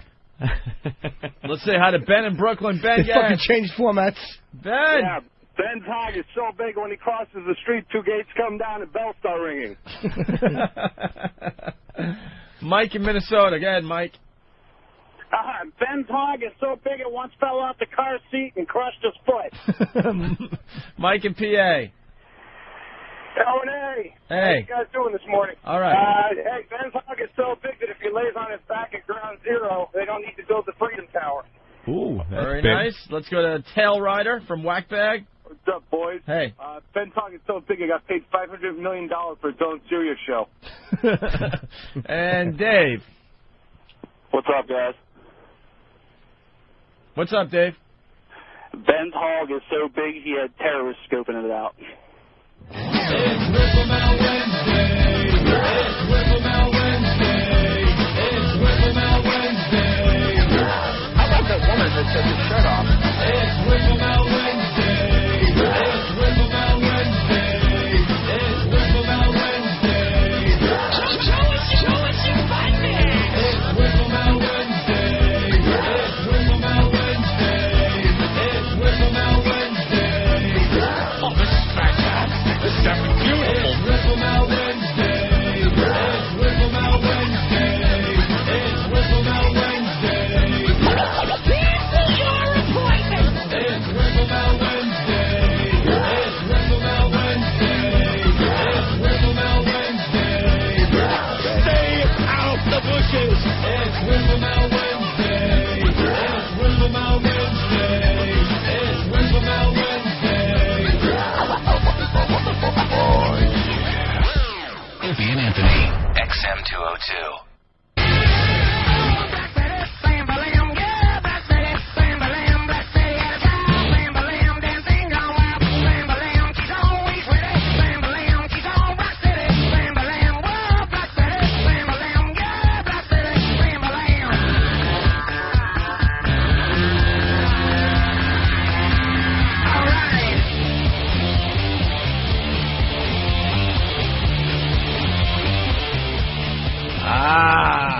I think that's Spiderbait. Oh, yeah? Doing Ram Jam's Black Betty. Not sure, though. A classic. It's the Opie and Anthony program. Hi. This fine Whip 'em Out Wednesday. Hi. Wednesday. How are you? I'm good. Yeah, they did an article in the Daily News. Many men ejaculate in 5 minutes. Wow. In 5 minutes. And they have it's pretty funny. They got a picture. Let me get the picture for everybody. I know it's radio, but we'll make it make sense. We'll paint the picture for you. That's what you learn in broadcasting school. Picture. They show a guy in search of staying power. They show a guy in some kind of lounge pants opening up the front of his pants. Looking down disappointedly at his junk. Because it's not performing right. And I guess there's an experimental drug that treats premature ejaculation. And that's raising the raises the curtain. Okay. All right, so there's a drug for this, and now it's raising the curtain on a formerly taboo subject, Anthony. Taboo. Guys don't want to talk about how they ejaculate too quickly. Shoot the wad. And then they got a picture of a scene in the bedroom with this really hot chick in little white panties and a little wife-beater shirt. Yeah. And she's on the edge of the bed all bummed out and disappointed. She's like, ah. And the guy's holding his head in the background like, shame. Oh, shame. For shame. For shame. And the article starts, what's the difference between 2 minutes and 7 minutes? At first thought only 5 minutes, 300 seconds, not much time at all, really. But for men who suffer from premature ejaculation, the most common sexual dysfunction among men of all age groups, it can mean the world. 5 minutes doesn't sound like a long time, but it is. If you were to stare at a clock for 5 minutes, that would seem like a long time. If you were having sex, that time would seem even more valuable. says Stacy. Anyway. I wish I had that problem. I can't finish sometimes. That's what Aunt and I were talking about. Well, the more you do the fucking, exactly, the longer you'll stay. If you take a time off and then jam it in, you're going to shoot your load. Right. That's it. But the thing is, then go do it again. Yeah, our advice is just get back in the game. If you do it again, then you're going to last for a long fucking time. Yeah, to the point where you go like, oh, Jesus, I think there's going to be chafing. When you're up to the fifth time in a day, right, day and a half, oh, man. But if you're if you haven't had sex for a while, or you get one of those, there are those times where you just go through the whole night and you're having those dreams and you got a rock hard on all night, and you wake up, have a little morning sex, goodbye. Your day's just waiting, it's just yearning for something. I hate morning sex. You don't like the morning sex? I can never do it. I like morning sex better than night sex. Dude, the breath, everyone's breath is awful in the morning, and then you're done for the day. After I fucking dump, I don't want to get up and face the day. I want to lay there in a coma. Be left alone. Give me a sock. Let me wipe this off and go back to bed. I'm not talking if you have a job to go to. How about the weekend? Nice morning on the weekend. Just again, I'm the whole breath thing. Two bad breath people in the morning. Morning breath. You just look at each other. But that's you're not breathing in each other's faces. Your faces are elsewhere. Things like that. Yeah, you gotta strategically move around there, Jimmy. Morning sex is great, especially if you're out. Say you're at the hotel or something. You got nothing else to do, so you just spend the day in bed. You have the morning sex, movies. Mm-hmm. Fun things like that. I wish I enjoyed it, dude. I really do. I know a lot of guys love it. You just dump and want the person gone is what it is. No, I don't mind. I don't mind them staying there, but I just want to dollop it out and collapse into what is You don't want to think that they're actually a human being. You just want it to be over with and done. I don't mind chit-chatting afterwards a little bit, like a little pillow talk. Pillow talk. Could you leave, please? Yeah. Hey, listen, I would give you a Boy, cab, she's a lucky gal. A little chit-chat from Jim Norton after you're done. Hi. Put the AC on high. You're laying under those covers. What's better than being under a comfort with the AC blasting? It's phenomenal. Yeah, it's good. Your balls feel like concrete. That's good when the air conditioning's going and you got the comforter on. Because then if you do get hot, all you got to do is raise the comforter up and the sucks in the cold air from outside. Ooh, I love it. Cools everything off. It has to be freezing when I sleep. Heat locker. Yeah. Mm-hmm. Little comforter. I can't stand the cold in the winter. But in the summer, when it's hot out, I want it freezing wherever I am. Yeah. Like, I'll bitch about the cold, and in my car, when it's winter, and I'm waiting for the heat to come on, I'm freezing, and I'm pissed off. And then, in the summer, I will turn my air conditioning up to, I swear, it looks like the cockpit of Payne Stewart's airplane when I'm driving. You can barely even see me through the glaze of ice. You need an ice scraper for the inside. I love when it's freezing cold in there. All right, the phones have exploded. Ben's raw ass. Go ahead. Hey, Ben's hog is so big that when he flies, American Airlines charges him for 2 seats. John in Nebraska. Hey, guys. Good morning. Morning. The Navy just christened their new submarine, the USS Ben's Hog. James. Hey. Hey. Hey, Ben's hog so big they finally found out that's what sucked Edmund Fitzgerald. Mark in New York. Ben unzipped his fly and out came his hog. Still and the end of our ship. And we said, oh no, it's a sea serpent. It's so big it'll be featured as the island on the next Survivor. Oh, wow. All right, let's go to Joe on Long Island. Joe? Yeah. Hey. I got a problem. I got like the big penis, but can't do anything about it. Like I just can't last. Even if you have sex more than once?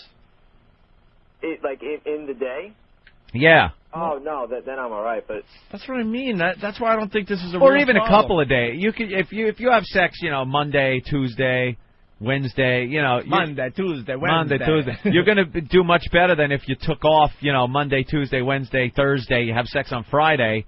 You're going to be a little backed up. Yeah, but it's like when it happens, then I have to look at her in the face and go, sorry. Yeah, that's gotta suck. Sorry. That's gotta suck. You got a huge wiener and it can't do anything good. Yeah, and it's like, oh, well, no, I love going down on you because that's the only way that it will work. So spitting up like a sick baby all the time. You just touch it and all right. All right, Joe. Well, all right. God, I hung up on you, Rob. It's not Rob. Rob? Hey, what's going on, guys? We weren't feeling your Ben's hog joke. That's why I hung up on you. Oh, okay, no problem. Well, what was it? Let's give it a shot. No, Ben's hog is so big that it just wants to toe to diabetes. Fucking out, guys. Not bad. Pat from Moonachie reference. Ben's hog, big, fat. I was hoping Ope would hang up on him as soon as he started to talk. Got big rosy head on it, Ben's hog. Oh, that big rosacea face. You want to just warm your hand in Crisco and crisply slap it.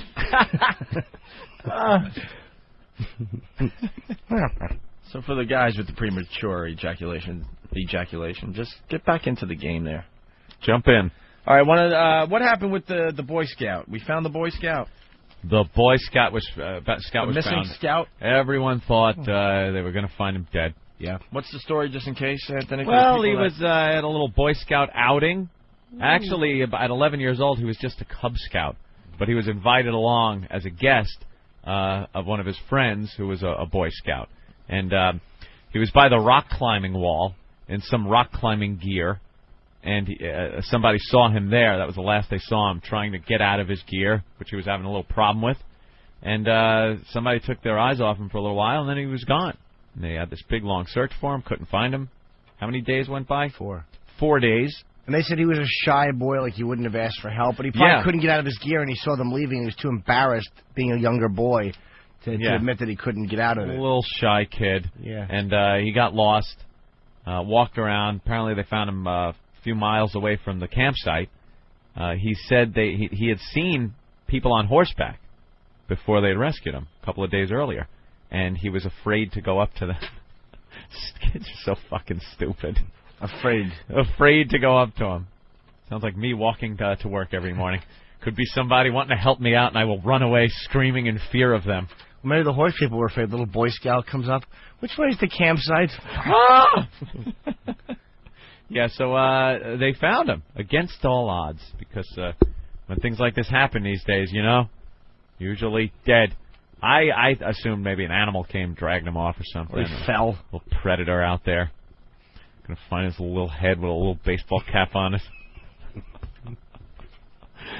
Something horrible like that. But miracles do happen, and he was found. Among the volunteer searchers was Kevin Bardsley. Why would they put a dash in there for me?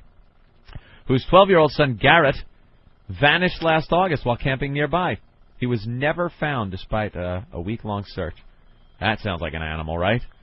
You never know. I mean, out there you could fall into a gully or some shit and never find you. Or into the water. Turn into bleached bones after a while.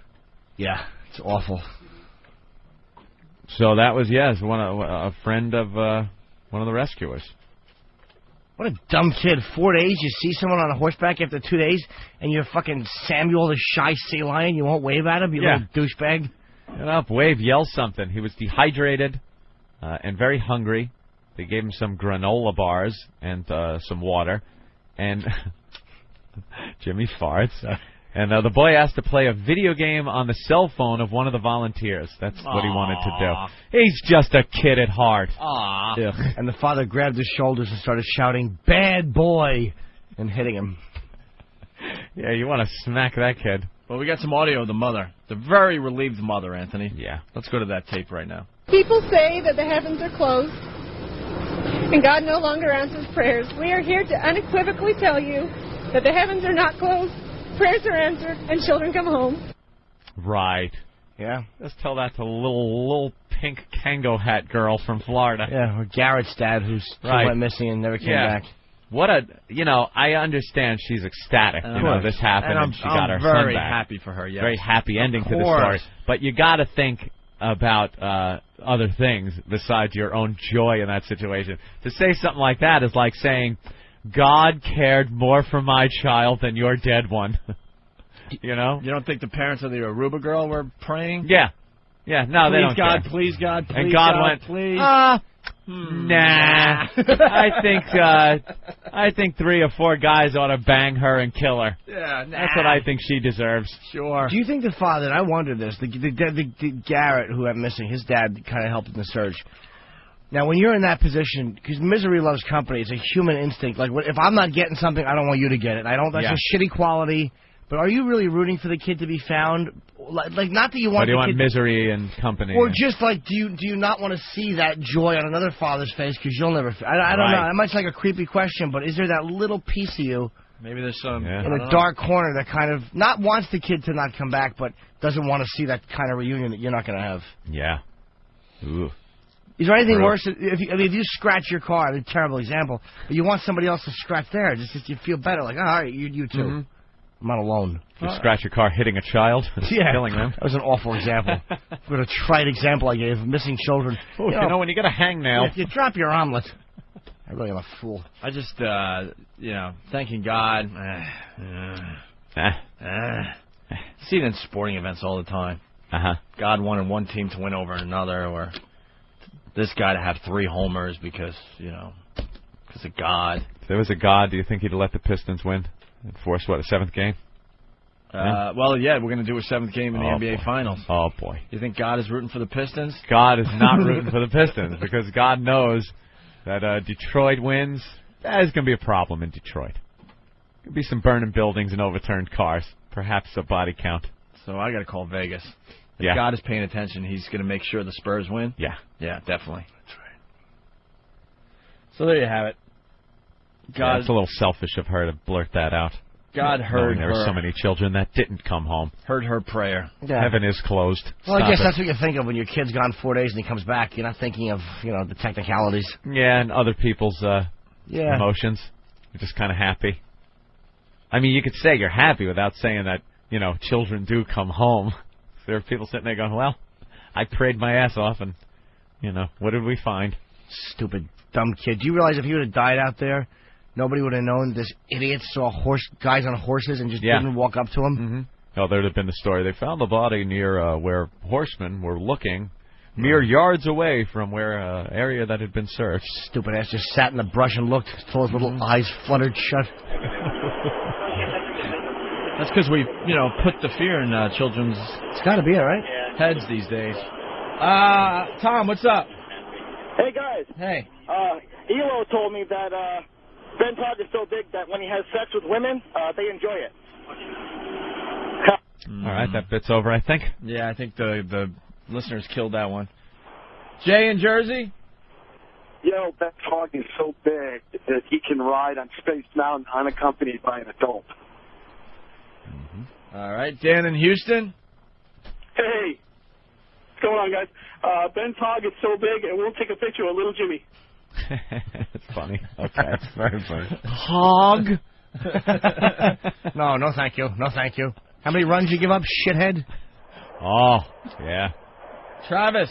Yankee bailed him out. Morning. Hey, Ben Todd's so big, Stephen Hawking wrote a theory about it. All right, the bit's coming back, Ant. That's very funny. Let's go to Tim and Comac. Yeah, I have a theory about Ben's hog. Yeah? I don't even think it's a hog. I think it's a parasitic twin. Uh-oh, someone already had that one. Oh, really? All right, let's go to Kevin. Kevin? Kevin? Yes, what's going on? What's up? Ben's hog is so big he has to eat fried chicken and watermelon for dinner.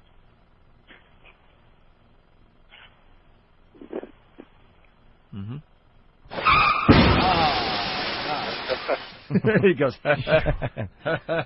Wow. And Rick from Rhode Island is saying children do come home. Well, sometimes in a bag. Our listeners are awful. They really, really are. Learned it from you, okay? All right. The American Film Institute, Anthony, Jimmy, did the top 100 movie quotes of all time. This is what I fell asleep to last night. Not Rain like Opie. I was watching this. Was it boring? Yeah, a little bit to watch.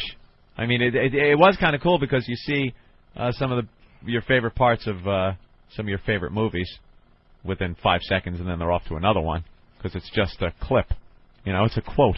Okay. From movies. Now, I got the CD and the player here. Do we start from number 12 or number 1? I say we just do 61 through 67 and quit. That's what people want to hear. 61 through 67. All right. That sounds like a good idea. Nice even number. All right. The 67th best quote in movie history. Yeah. Of all the gin joints in all the towns in all the world, she walks into mine. Ah, yeah. Casablanca. 1942. Maybe we could go to 68. Casablanca got quite a few.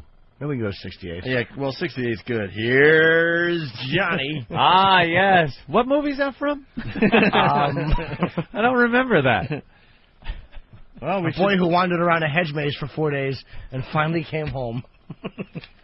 Well, 66, get your stinking paws off me, you damn dirty ape. Yeah. Planet of the Apes. Very good. 65, Elementary, my dear Watson. Which one was that? Was that Sherlock Holmes and The Adventures of? Sure. Oh, The Adventures of? 64, gentlemen, you can't fight in here. This is the war room. Ah, yes. Is that Dr. Strangelove? Dr. Strangelove. All right. 63, Mrs. Robinson, you're trying to seduce me, aren't you? Ah, the graduate. And remind me when we're done, since we're talking about Kubrick movies and Dr. Strangelove, remind me to talk about Steve Martin and how he should be executed for redoing the Pink Panther. Yeah. I know. That's a little harsh, though. Executed. Execution, you suggest? Yeah, Beyonce Knowles is in it. Of course. He is fucking revolting. 62? Ooh. Greatest movie quote of all time, what a dump. What a dump. You remember that one? What was that, Betty Davis? Which one was that? Beyond the Forest, 1949. Yeah. And finally, the 61st. All right. Best movie quote of all time. Yes. Say hello to my little friend. Scarface. That's right. All right. Nice. Cool. There you go. We're done with that.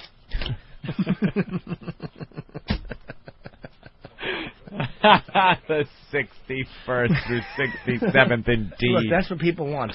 That's what you want. You always get the top 10. This is. I'm sure every radio station in America is doing this bit today. I'm sure. We should do Wacky Radio Alert today. Do you really want to do the top 12? I say we at least do. I say so. I say we go right to number 1. I have it here. All right. Oh, that uppity nigger went and hit me on the head with a shovel. Blazing Saddles. And number 2. Robert, I swear I'll blow this nigger's head all over this town. And, of course, number 3. Hold it. Hold it. The next man makes a move, the nigger gets it. Oh, boy. Hey, where are the white women at? I bet that's in there. Top 4? Top 4, yeah. Excuse me while I whip this out. Oh, Lordy Lord, he's desperate. Do what he says. Blazing Saddles. And number 2. Robert, I swear I'll blow this nigger's head all over this town. And, of course, number 3. Hold it. Hold it. The next man makes a move, the nigger gets it. Oh, boy. Hey, where are the white women at? I bet that's in there. Top 4? Top 4, yeah. Excuse me while I whip this out. Oh, Lordy Lord, he's desperate. Do what he say. Do what he say. More as well on the exclusive interview that Katie had with Jennifer Wilbanks last night. We'll talk with Oh, did we get that audio? Bug-eyed Freak, right, do we have it? Oh, good. That's something we can do after the break. All right, we'll do that. Let's say hi to Sally. Sally, what's going on today? Hi. I want Ride, Sally, ride. Oh. Yippee-ki-yay, motherfucker. That was my favorite from a movie, but they couldn't put that on TV, huh? From Die Hard. Yeah, that is very popular. I love that line. Yeah, that's a good one to try. Hey, that's a good point. They're not going to do any lines that are dirty for TV, so then this list is tainted. Yeah. We should do our own list. I like it. Thank you, Sally. Bye. There are some great quotes in here. Like, you can't even argue with the top 10. Although I disagree with 1 and 2 should be reversed, but that's just me. Yeah. All right, why don't we do them really fast? Pat from Unaki got that wrong. They say hello to my little friend. Yeah. He thought it was Ricardo Montalban from Fantasy Island saying that. Pat, you ass. Say hello to my little friend. Oh, it hurts. It hurts.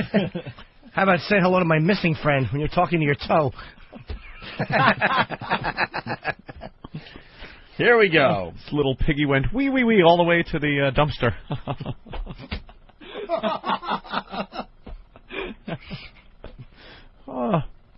This little piggy had roast beef. And this little piggy faced the saw. Top 12 movie lines of all time. Little piggy went wee wee wee all the way into the biohazard canister. This little piggy went plink.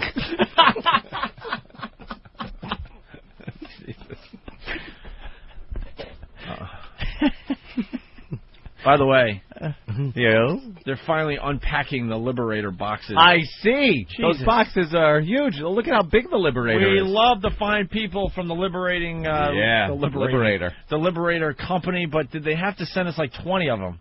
These things are huge, huge boxes. Yeah. Bring one in? Okay, Eric, yes. Go bring one in, Eric. Hawk, let's have a Liberator. All right, anyway, top 12... We ordered the Liberator thinking it was the sex thing, and it turned out to be the aircraft. Little World War II aircraft joke, the Liberator. No.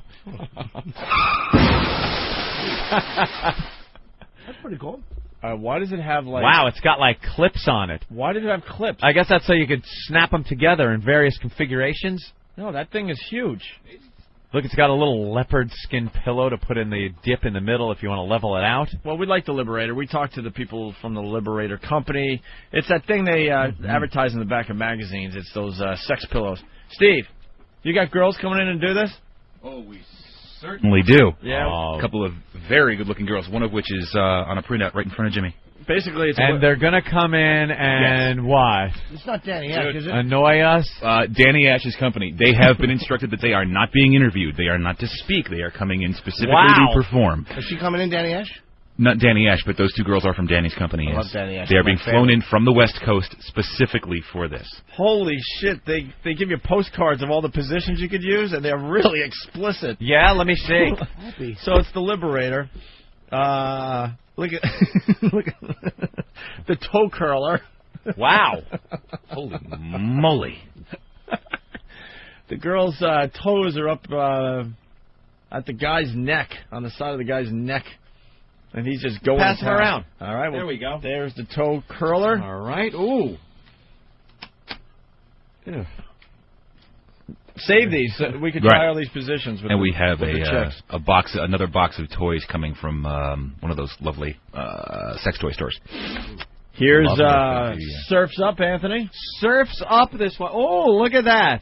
Kind of like backward cowgirl, but that's a little odd, that one, because that could hurt you. But she throws her face all the way down in front of her, basically. That could bend your schlong too far down toward your knees. You know what I mean? Yeah. This position right there. All right. We got a real raging one going. Here's well, this is self-explanatory. What's that one called? Surf and Turf.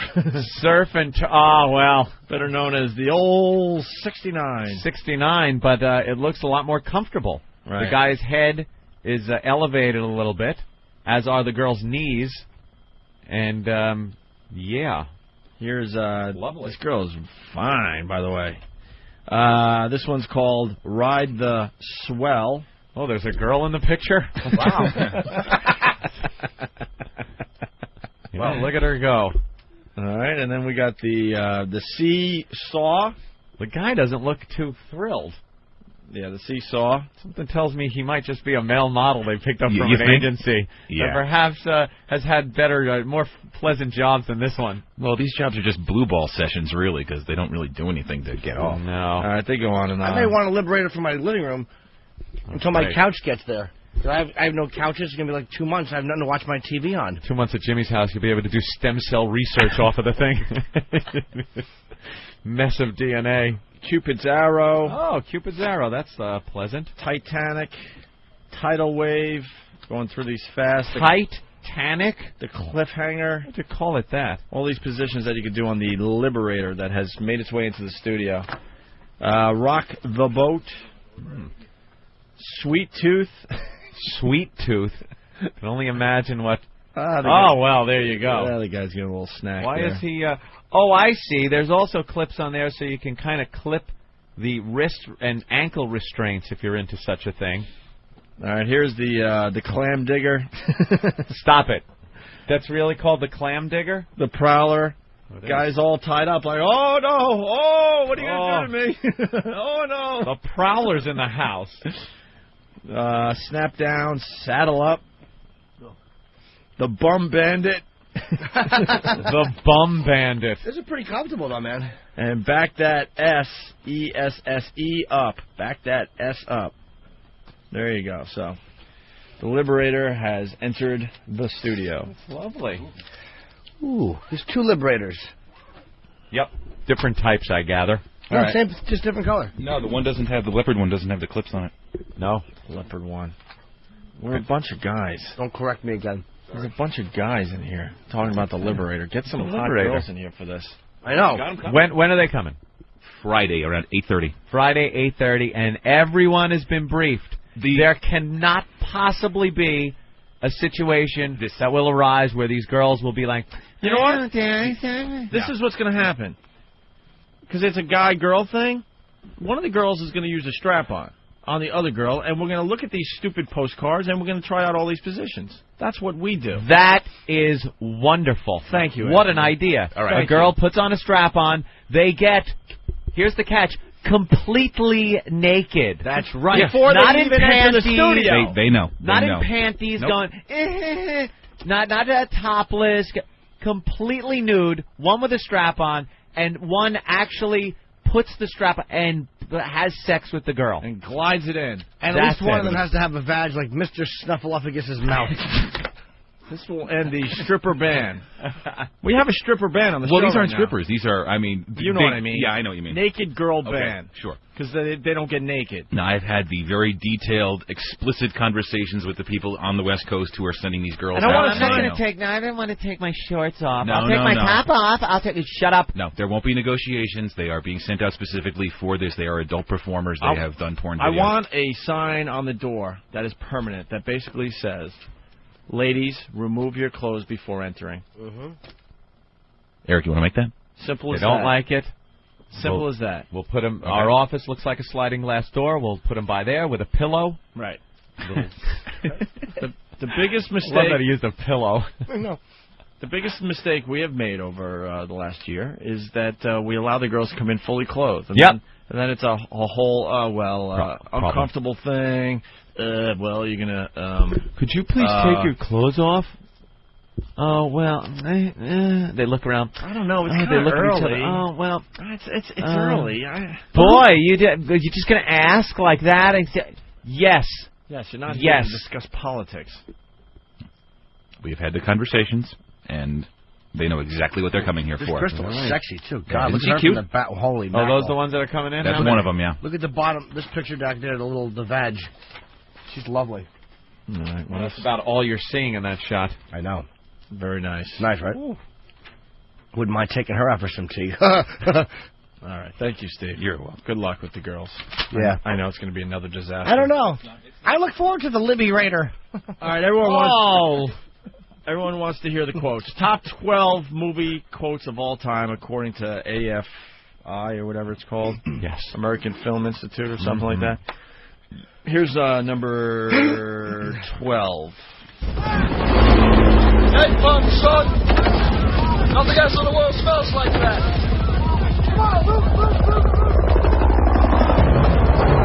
I love the smell of napalm in the morning. Smell! You know that gasoline smell? The whole hill. Smells like victory. Isn't that great? That's a great scene in a great movie. All right. A lot of people, I noticed last night watching this, because I was watching it from, I don't know, maybe 40 on down, and I fell asleep right around where we are now. I noticed a lot of people get a lot of these lines wrong. You know? You think you have the line. Yeah, because you don't realize that one's broken up. Yeah. Popular culture kind of, people do the lines and stuff, but they get them all wrong. And they've been doing it for years, apparently. Because the Mae West line, why don't you come up and see me sometime? It's not that. It's kind of reversed a little bit. Why don't you see me come up? I don't know what it is. How about... Backwards.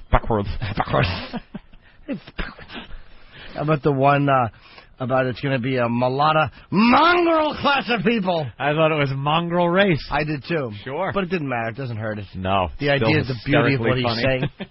It's this gentleman saying that he will die before... Hold on. Someone is... Okay. Who's calling you, Jimmy? I don't know. Someone You're getting phone calls. On the radio. Yeah, let's turn I can't talk on the radio. And concentrate. Right. All right. The 11th greatest quote of all time in movie history or whatever, okay, is this little... You don't get used to wearing them chains after a while, Luke. But you never stop listening to them clinking. But they're going to remind you of what I've been saying. For your own good. Wish you'd stop being so good to me, Captain. Don't you ever talk that way to me. Never! Never!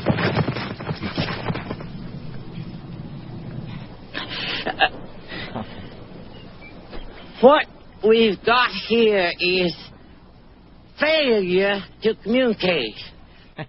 Cool Hand Luke. That guy's great. 1967. That was 67, huh? Mm-hmm. Very good. All right, we're up to the 10th. Yeah, there's a few of these should have not have been in the order they're in, but you think? Quote of all I time. absolutely think. You talking to me? You talking to me? You talking to me? Well, who the hell else are you talking? You talking to me? Well, I'm the only one here. Oh, yeah? Huh? Okay. Yeah, talking to me. Sure. Great movie. Taxi Driver. De Niro. Lunatic. What? Number 6? Number 7? Is that what it was, Opie? Doing it with his fingers. Opie, what are you doing? Number 7? 6. Number 76? 1976. Dick, it was a number. What are you doing? And here is, what are we up to? Number 9. Number 9. He stinks, and I don't like him. Jimmy Norton and Spider-Man. No? I got the wrong sheet here, then. We've seen you like this before. Is it over, or is it just beginning? Fasten your seatbelts. It's going to be a bumpy night. That's number 9. All About Eve, 1950. Absolutely should not have been ahead of I Love the Smell of Napalm, and it should not have been ahead of They Call Me Mr. Tibbs. Oh, which was right. number 16. There's a bunch of them that it should not be. I mean, that's not a bad quote, but it should not be ahead of. Hey, boy. It's a funny name for a nigga, Virgil. Virgil? What do they call you? Call you back home, boy. Number 8. Hey, Luke. May the force be with you. What movie's that? Number 7. Here we go. You see, this is my life. It always will be. There's nothing else. Just us. And the cameras. And those wonderful people out there in the dark. All right, Mr. DeMille, I'm ready for my close-up.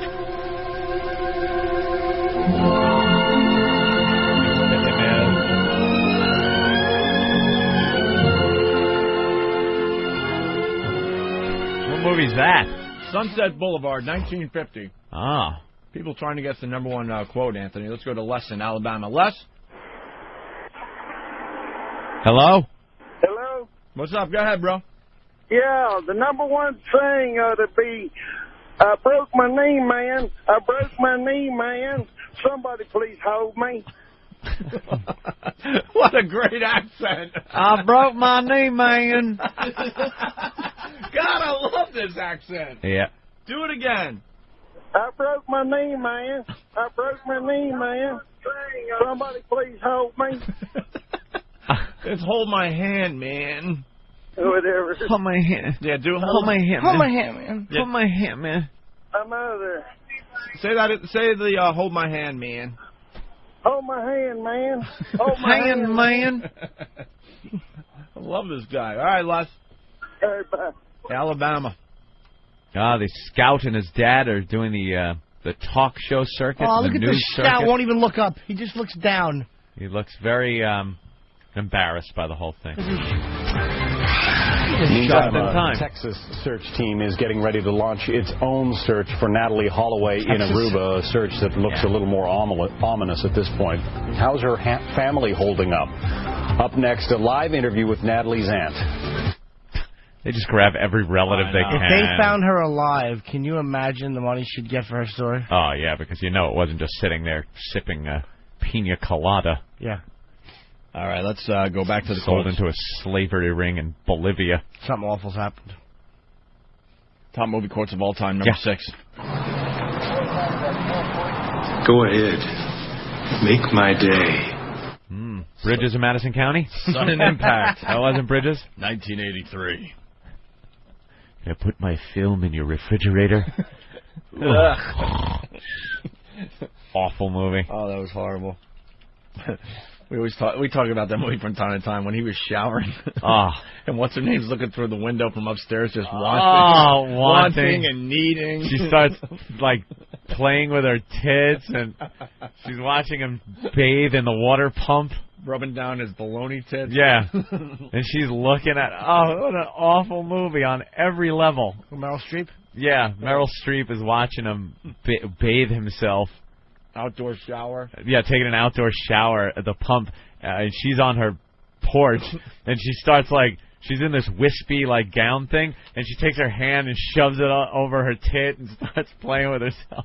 It's horrible. Go from Make My Day to, I'm going to take some more pictures of the bridges this afternoon. Ugh. I saw the movie. I don't remember how it ends. Horrible That's chick when the flick. bridges burned down or it's a something? big shootout and everyone dies. Yeah, I'm sure. Who are you really, and what were you before? What did you do, and what did you think, huh? We said no questions.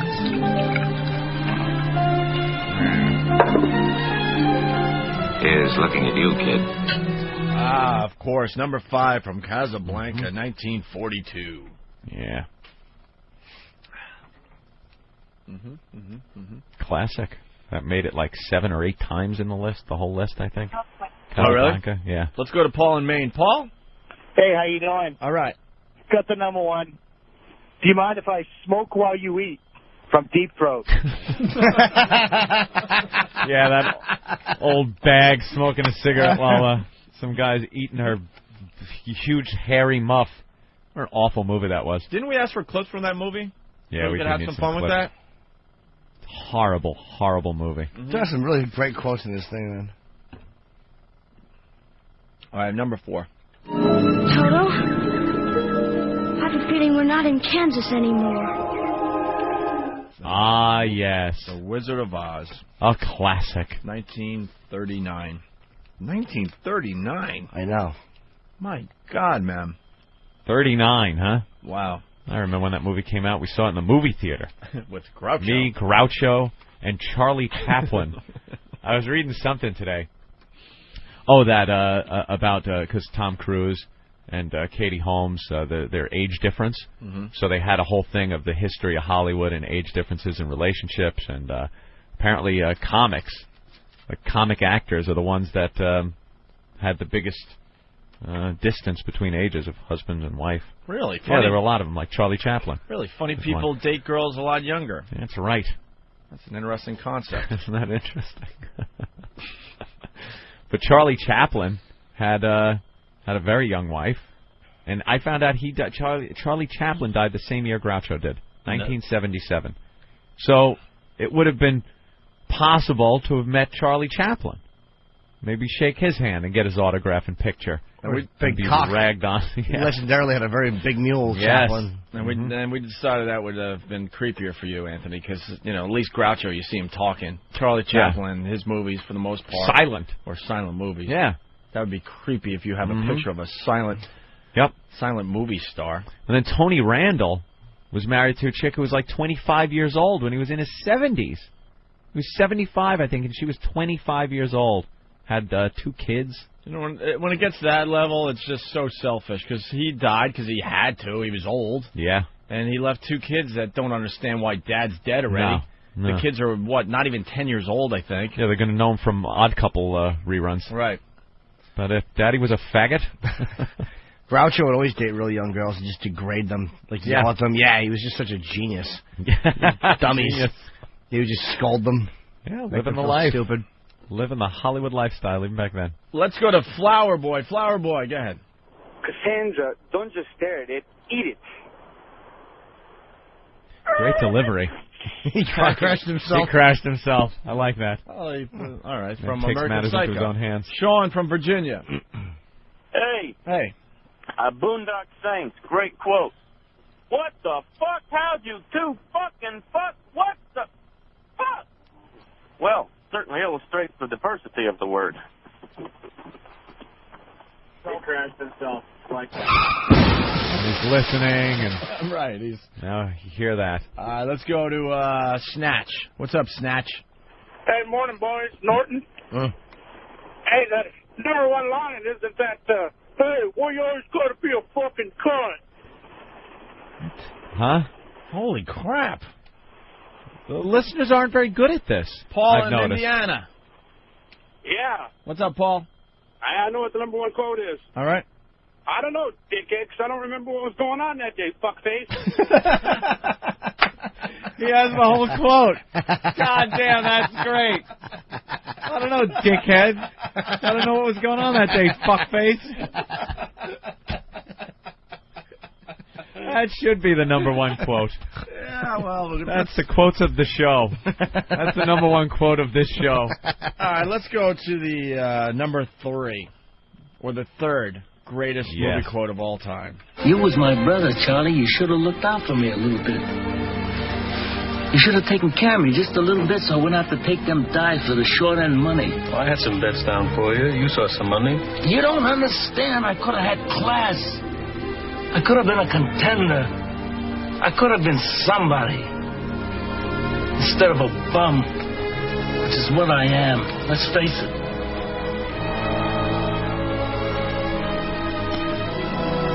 It was you, Charlie. Of course. On the Waterfront, 1954. Mm-hmm. I love when Jay told the story how Brando was so disgusted with Rod Steiger's acting, he used it to motivate himself in the scene. And it's so obvious when you watch When I watch, them. you can just see he just goes, oh, Charlie. Charlie, you're the worst actor. Just this method actor who's so disgusted by the old style. That's great. Let's say hi to Bo in the Bronx. Bo? Hey, good morning, guys. Morning, sweet lips. Hey. Hey, guys, Groucho Marx had the greatest line that was never in a movie. What he said was, it's not how old you are, it's the age of the women you feel. Bye. All right, he Carl twisted in that one around a little bit. Carl in Jersey? Hey, the number one line is, local TV news. What the fuck is your problem, man? Punch it out. Mm-hmm. I think it's you're as young as the women you feel. Yeah. Something like that? Yeah. All right. Let's go with number 2 here. What should have been number 1, you're thinking? I absolutely do. Number 2? You ever seen a grown man naked? No. Great line. Hello, exactly! No? No. Well. Oh, fucking idiot. That should have been up there. I would have put that in there. Fucking idiot. I would have put that in there. Do you want to kiss me? I want to kiss you on the mouth. Oh, here it is. We look like assholes right now, man. All right, here it was. All right. This is a giant cock. No? I got the number 2 quote, Anthony. All of radio rips me off. Tell him, Fred. Tell him, Fred. Fred's not Every saying quote shit. was ripped off from me. Right. Tell him, Fred. Yeah, go ahead, Fred. Tell him. Tell him. What? Silence? Again? Yeah. Exactly. I wonder if you ever seen a grown man naked is in here. Beyond AM, beyond FM, it's XM satellite radio. I like this line. That's an attention getter. Ah, yes. Yeah? Come on. All right, here it is, finally, the second greatest movie quote of all time. You look tired. I said, hey, I want you to rest well, and a month from now, this Hollywood big shot's going to give you what you want. Too late. They start shooting in a week. I'm going to make him an offer he can't refuse. There it is. Godfather. Too late, they start shooting in a week? 1972. That was the quote? Too late, they start shooting it away. I don't remember that one. Yeah. Oh, well, this guy's got the number one quote. Go ahead, Mike. Yeah, how about the band needs shirts? The band gets shirts. The band gets shirts. They are screwing up every line possible, the listeners.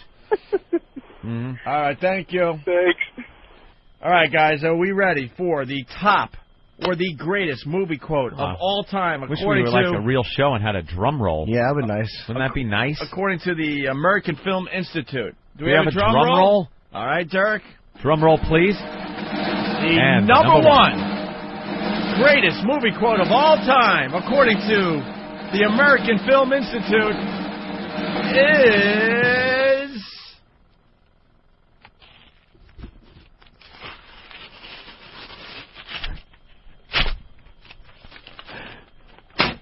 There's the disc. The disc. Who cares, really, when you think about it? What does this mean to your life out there? Nothing. The OCD people, though, are Why freaking out right about now. I'd like to know what it is. Well, you're not going to find out today. Not on this show.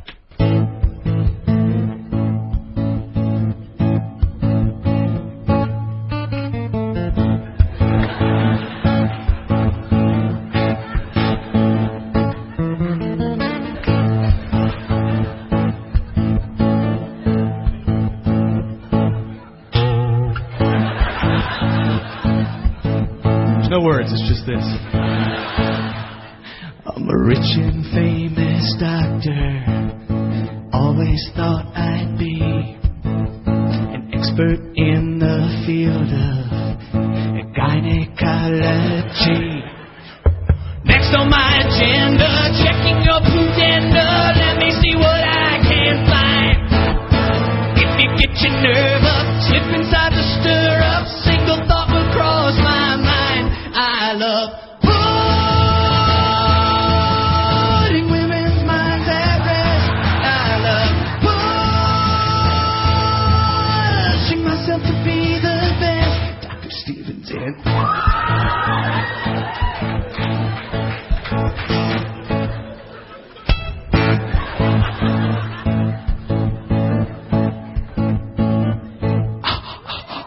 I've got magic fingers, the doctor of the year. There's not a lip that I can't read, a pap that I can't smear. When your legs are open, I begin the groping, but I fear I must be blunt. I would just as soon not go near your balloon, not think that I'll stick to your front.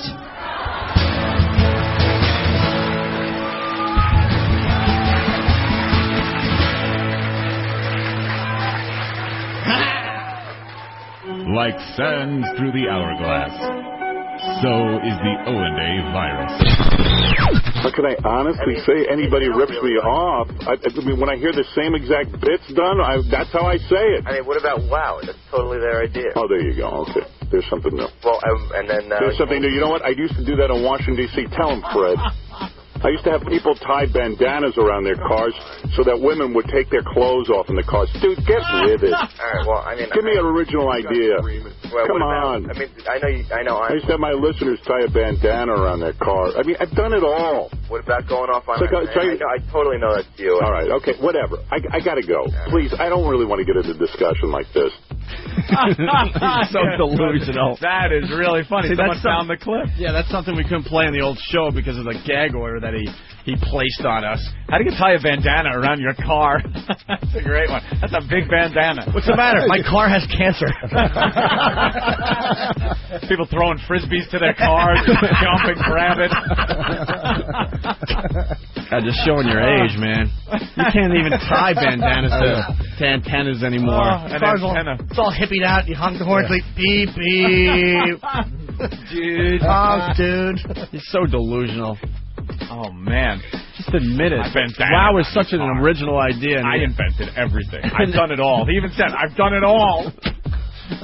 Wow. Even the stuff that's going to be invented, I did already. There's no original I went into ideas. a time machine. Everyone I already did it. Killed himself. Right. I've done it all.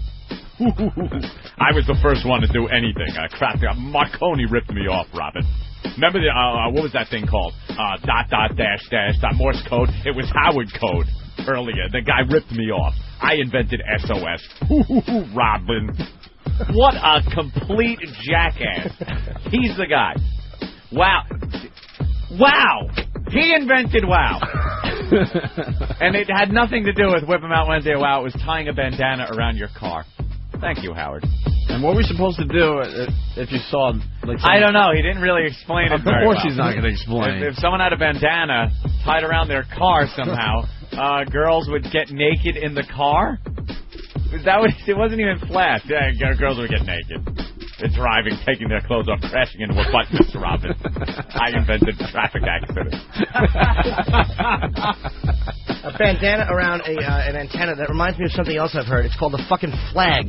That's not exactly somebody's fucking invention. I invented that, Robin. They say Betsy Ross did that. I sewed the stars on. Ooh, it was all me. I don't care. I don't care. I honestly don't care. Don't care. I invented the bandana. Opie and Anthony. The virus is spreading. Just a kiss on the lips, and I was on my knees. I waited and give me a good bitch. She was shaking her hips, so that was all that I needed.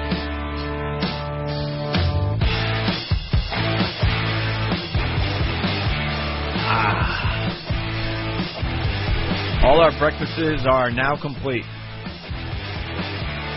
Yum, yum. Let's say hi to Rob in L.A. Rob, what's up? Hey, hello. Hey, Rob. What's up, boys? Hi. What's up, feature act? Hi. Come on, you fuckhead. I Talk. had a problem with Jimmy. What? Help out the rhythm of the program, folks. God damn, what is wrong with you, Rob? Sometimes when the rhythm of the show is kind of a little slower, that's when you guys can pick up and help us out a bit. Why do you stop talking? Why is the big delays between what words are coming out of your mouth? Talk. All right, I didn't understand. Jimmy, he's so tough on the radio, but when he gets on Tonight Show, he answers pre-screened questions, doesn't say anything that offensive. I don't understand it. First of all, it's not about being tough on the radio.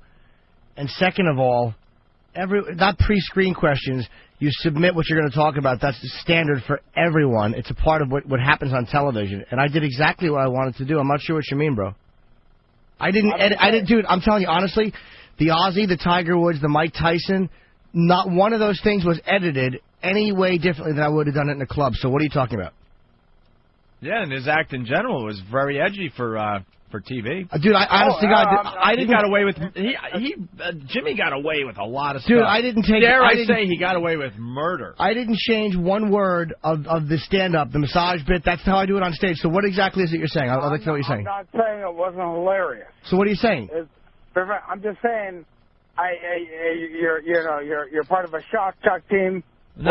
Why did you have to call it shock jock? This guy isn't going to. Dude, what are you talking about? Change his mind. What are you saying? All right, we're going to let him... well, I don't know. I don't know what Rob's saying. So Rob. let him go. Let's just let him go. What an idiot, jackass, shithead. Let me explain something. He's trying to be confrontational for the sake of being confrontational. I know he is. That's why I'm just like, I wanted to hear what he said because it was going to be awful. He had nothing. He had nothing. He was stuttering, muttering.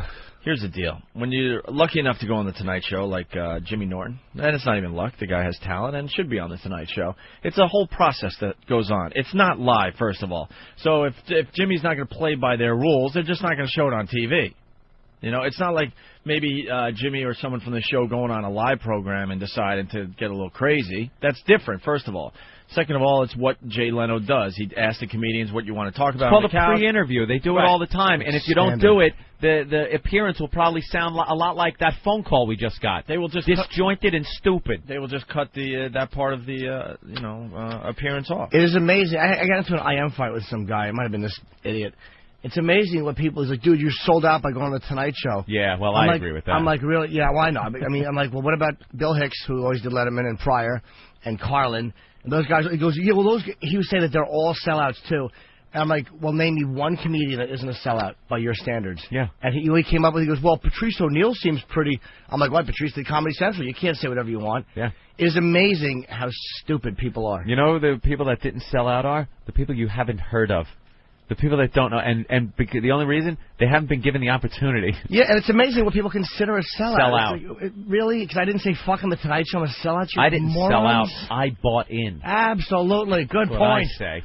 When that little blonde head's bobbing up and down in my lap, I'm like, thanks a lot, Jay, for giving me that shot on TV. For the opportunity. Thank you, sir. If you want to watch Jim Norton's set on The Tonight Show with Jay Leno, you can go to opieandanthony.com, foundrymusic.com. It's been downloaded over 20,000 times so far. Has it really? Yeah. And also, as we're talking about websites, ratemywow.com, another website that Steve is running. Girls showing their tits, basically. Nice. With a little WOW logo in the photo. Ooh. And girls are submitting their photos all the time. So go to ratemywow.com from time to time. Check out some topless ladies. They're hosing down the street on TV. Yeah. Snapple pop eating children. All right. Funny little tidbit of a story. Girl 14 accused of robbing pizza delivery driver at gunpoint. A 14-year-old girl from Orlando, Florida. This crime is really stepping up. A lot of pizza delivery guys getting robbed. And now, according Watch to this video, fast. What? That's Holy crap! The video of the day on Fox News. Fire Sorry. extinguisher. Was that a fire extinguisher? Yeah, I've seen that online. Some black guy robs the store. He takes a fire extinguisher and throws it into the face of the clerk. Right Takes the money into and his leaves. mouth. It hits him square in the mouth. Broke his nose. Wow, that's brutal. Every day they got the video of the day. That's a good one. That's a good one today. He smashes that guy right in the face. Bureau of Labor Statistics says driver sales type work, pizza delivery people, is the 5th most deadly occupation. Wow. It's more deadly than roofing, electrical power installation, farm work, and construction work. What are the top 4? It's got to be cop, fireman. Yeah, gotta be. I can't think of the other. Wow, I don't know. I'll have to look that up. Thank you, Jimmy. Give me a little mission. A little homework assignment? I'll look that up. Because if you're pizza delivery and you're in the deadly category, you're right behind police and firemen and whatever the other two are. They say a lot of these robberies have forced people to change their delivery policies, and they won't deliver to certain neighborhoods after night. Right. And now there's a problem because people are course. crying that it's racist. It's racism. How about this? Stop fucking pulling guns on people when they come into the neighborhood. And we'll deliver the pizza. Well, here's what bothers me. It's like, what is real racism, and what is just not being a dumbass? Right. Why are cabbies racist? There's black cabbies, white cabbies, Arabic cabbies, Asian cabbies. None of them want to pick up certain people. Who's the common denominator? And drive to certain neighborhoods. Right. And it's not that they don't want to pick up a black guy in a suit. It's some thug wearing his hat sideways. You know what? I wouldn't pick him up either. Yeah. Sorry. They all know people that have been killed by the same people. Everyone. So screw it. And you're driving to Brownsville? Yeah. You want to go to Brownsville? You can get robbed anywhere. Yeah, you can, but why increase the odds? You can die doing anything, so why wear condoms? I mean, well, actually, it's my philosophy. All right. What are you getting at? The video's up on foundrymusic.com. Oh, wow, that's good. Okay, let's see. God damn. That is just some He severe pounds damage. this guy in the head. Poor guy just trying to make a living. That's it. His Goes life right for the register. Stinks. He's making like $7.50 an hour. The behind the brutality in an act like that is just, you cannot even imagine. You know what someone has to do, though? He's wearing his big JJ Good Times hat, of course. big Jiffy Pop hat. I'm surprised that someone hasn't taken all these videos and made a spoof on America's Funniest Home Videos. Where you put a laugh track behind and them. all that stuff. I'm surprised there's not a website that... Boing! I'm hungry. Hope someone has something big, red, and heavy I can eat. Right. Pop. With the wacky voiceovers and stuff. Boy. Maybe we should do that. There isn't that even would get any some major fucking hits. There isn't even getting out of the way for that. It looks like he was distracted and he's talking to the other guy. And then guy number one picks up the extinguisher. He has it and just throws it into his face. Oh! And then goes and grabs the money right out of the register. Poor In guy. one move. Why did he just splash him with the extinguisher? That's disgusting. Fire it at him. That's not brutal really enough. Disgusting. Not brutal and animalistic enough. Yeah. Of course not. All right, let's move on. That's lovely behavior. You can see the video for yourself. Foundrymusic.com. We should make a parody, though, of America's Funniest Home Videos. 14-year-old girl, by the way. Yeah, but gee, surprising. Take a look at the picture. Who'd have guessed? Anyone with thoughts? Thoughts? Anyone? I don't know. There's just a severe problem going on somewhere. Of course no one there can is. address it or do anything about it. Doomed. Well, until people start taking responsibility. All right. Katie Couric had the exclusive interview with the Runaway Bride. Ooh. What's her name again? Will Banks? Bug Eyes. Old Bug Eyes. Will Banks or something like that? Right? Jennifer Wilbanks, yes. Jennifer Wilbanks. Everyone knows the story, right? Of course. She ran away. She was scared about getting married and lied about being kidnapped and lied about having some kind of sex with a couple. Being raped by a basically. Hispanic guy and a white woman. She told a hot story, too. Really hot in a van. She's tied up. The girl comes over, starts eating her pussy, and then the guy comes over, starts having sex with her. She's tied up. It's all dark in the back of the van. And then apparently she did meet a Hispanic guy and a white woman in Vegas, but no details out about their relationship or anything they might have done. I speculate she probably had sex with them, made up the story in the van and the kidnapping, got her, had a little fun before marriage, and then came back. And I guess her and the husband-to-be did the interview, and they were asking him all kinds of things about getting married still, and do you feel like a sap and a sucker, and he's all for it. Getting married. What a dummy. This is a problem. Let's go to the clips here. And ironically, when I told John I was going to run, that's what I was doing. I was running away because that's what I've always done. That's what's comfortable to me. Ooh. They have someone with a squeegee to mop up after those huge eyeballs were spilling tears all over the set. Got a big mop. Mopping after every question. Studio's filling up with water. Owl head. Always runs away from what? Yeah, what? How tough is this lady's life? Life seemed good. Oh, we'll find out but there here. have been some tough times as well. Yes. Her parents divorced when Jennifer was just 6. Aww. Her mom remarried. From first grade till the end of high school, she alternated living each week between her mom and dad. You're the only Later, one. her childhood home was destroyed by a tornado. But through it all, Jennifer says her love for her family stayed intact. I still kiss my dad on the lips. Every phone call we end with "I love you." I had a great life, Katie. My parents, fortunately, were able to provide for me and my brother. I grew up in an honest home. We went to church. We had our faith. He kisses her on the lips. I like this guy. And then in the tornado, it was tragic. She pulled through, though. 2 bowling balls actually hit her right in the eyeballs and stuck in her head, and she lives with them there today.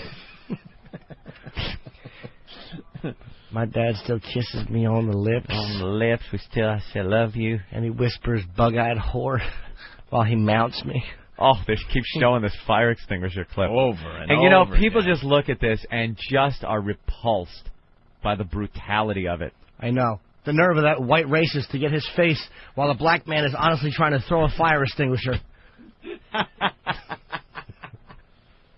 How dare he put his racist face up there. That oppressive white man in his mutton chops. Interfere with his fire extinguisher throwing.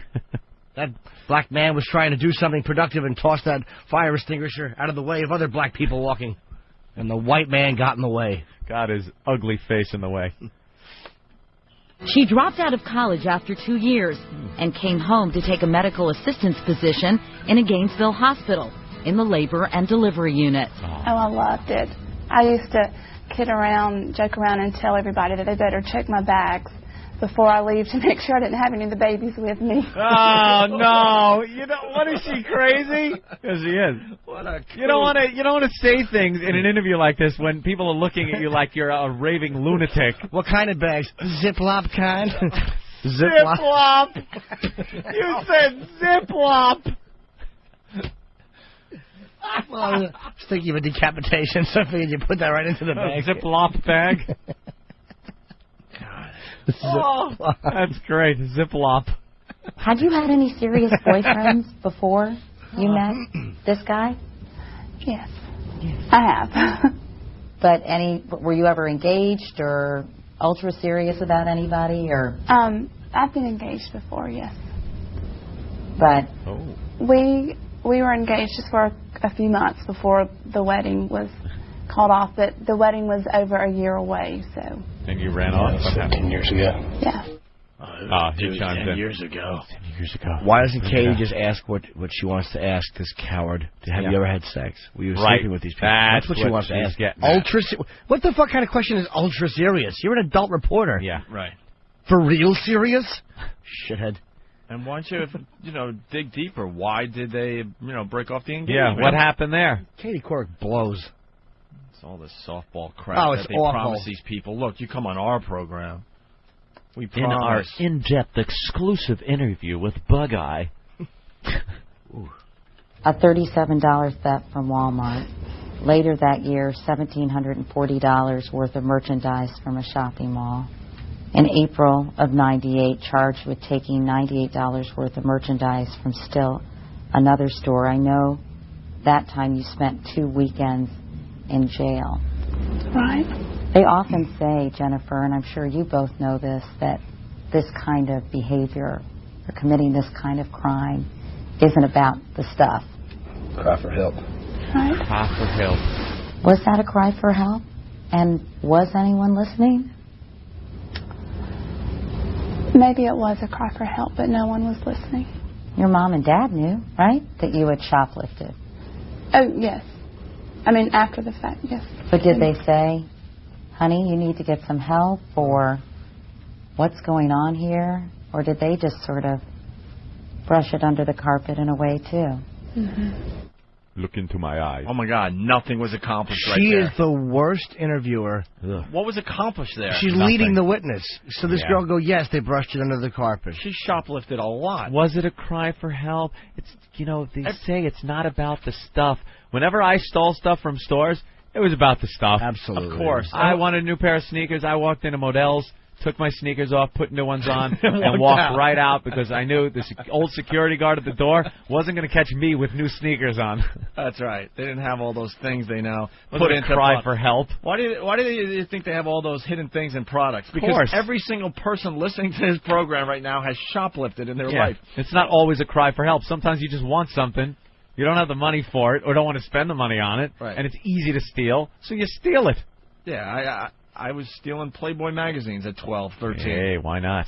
How am I going to explain that to the clerk behind the counter? That's a tough steal because it's not only, it's double the embarrassment if you get caught. You got caught stealing and you got caught stealing Playboy, so they're going to be like, look at this kid. Me and my brother got caught at the corner stationery store when we were kids stealing candy. Went to the candy thing and we're looking at the register, and it must have been so obvious because there we are, like being all trying to be secretive and just stuffing our pockets so they were like big bulging pockets, and then we just like fast walk out, and he goes, hey, and we stopped, and then there he is digging his big meaty hands through our little boy pockets. Oof, quite a thrill. I used to steal pulling all the candy out. I used to steal the peanut butter cookies while they were cooling off in grammar school. What? The apple pie on the windowsill? Washington Drive School, the kitchen. Oh, right, the kitchen. Yeah, we used to go into the cafeteria kitchen in the school. Well, the cafeteria, they would have the cookies near the back, the door. Yeah. So they would cool off, and they were all on nice trays and stuff. So I would go outside the school to that door and kind of sneak in and grab my, my peanut butter cookies every day. That's nice. Never got caught.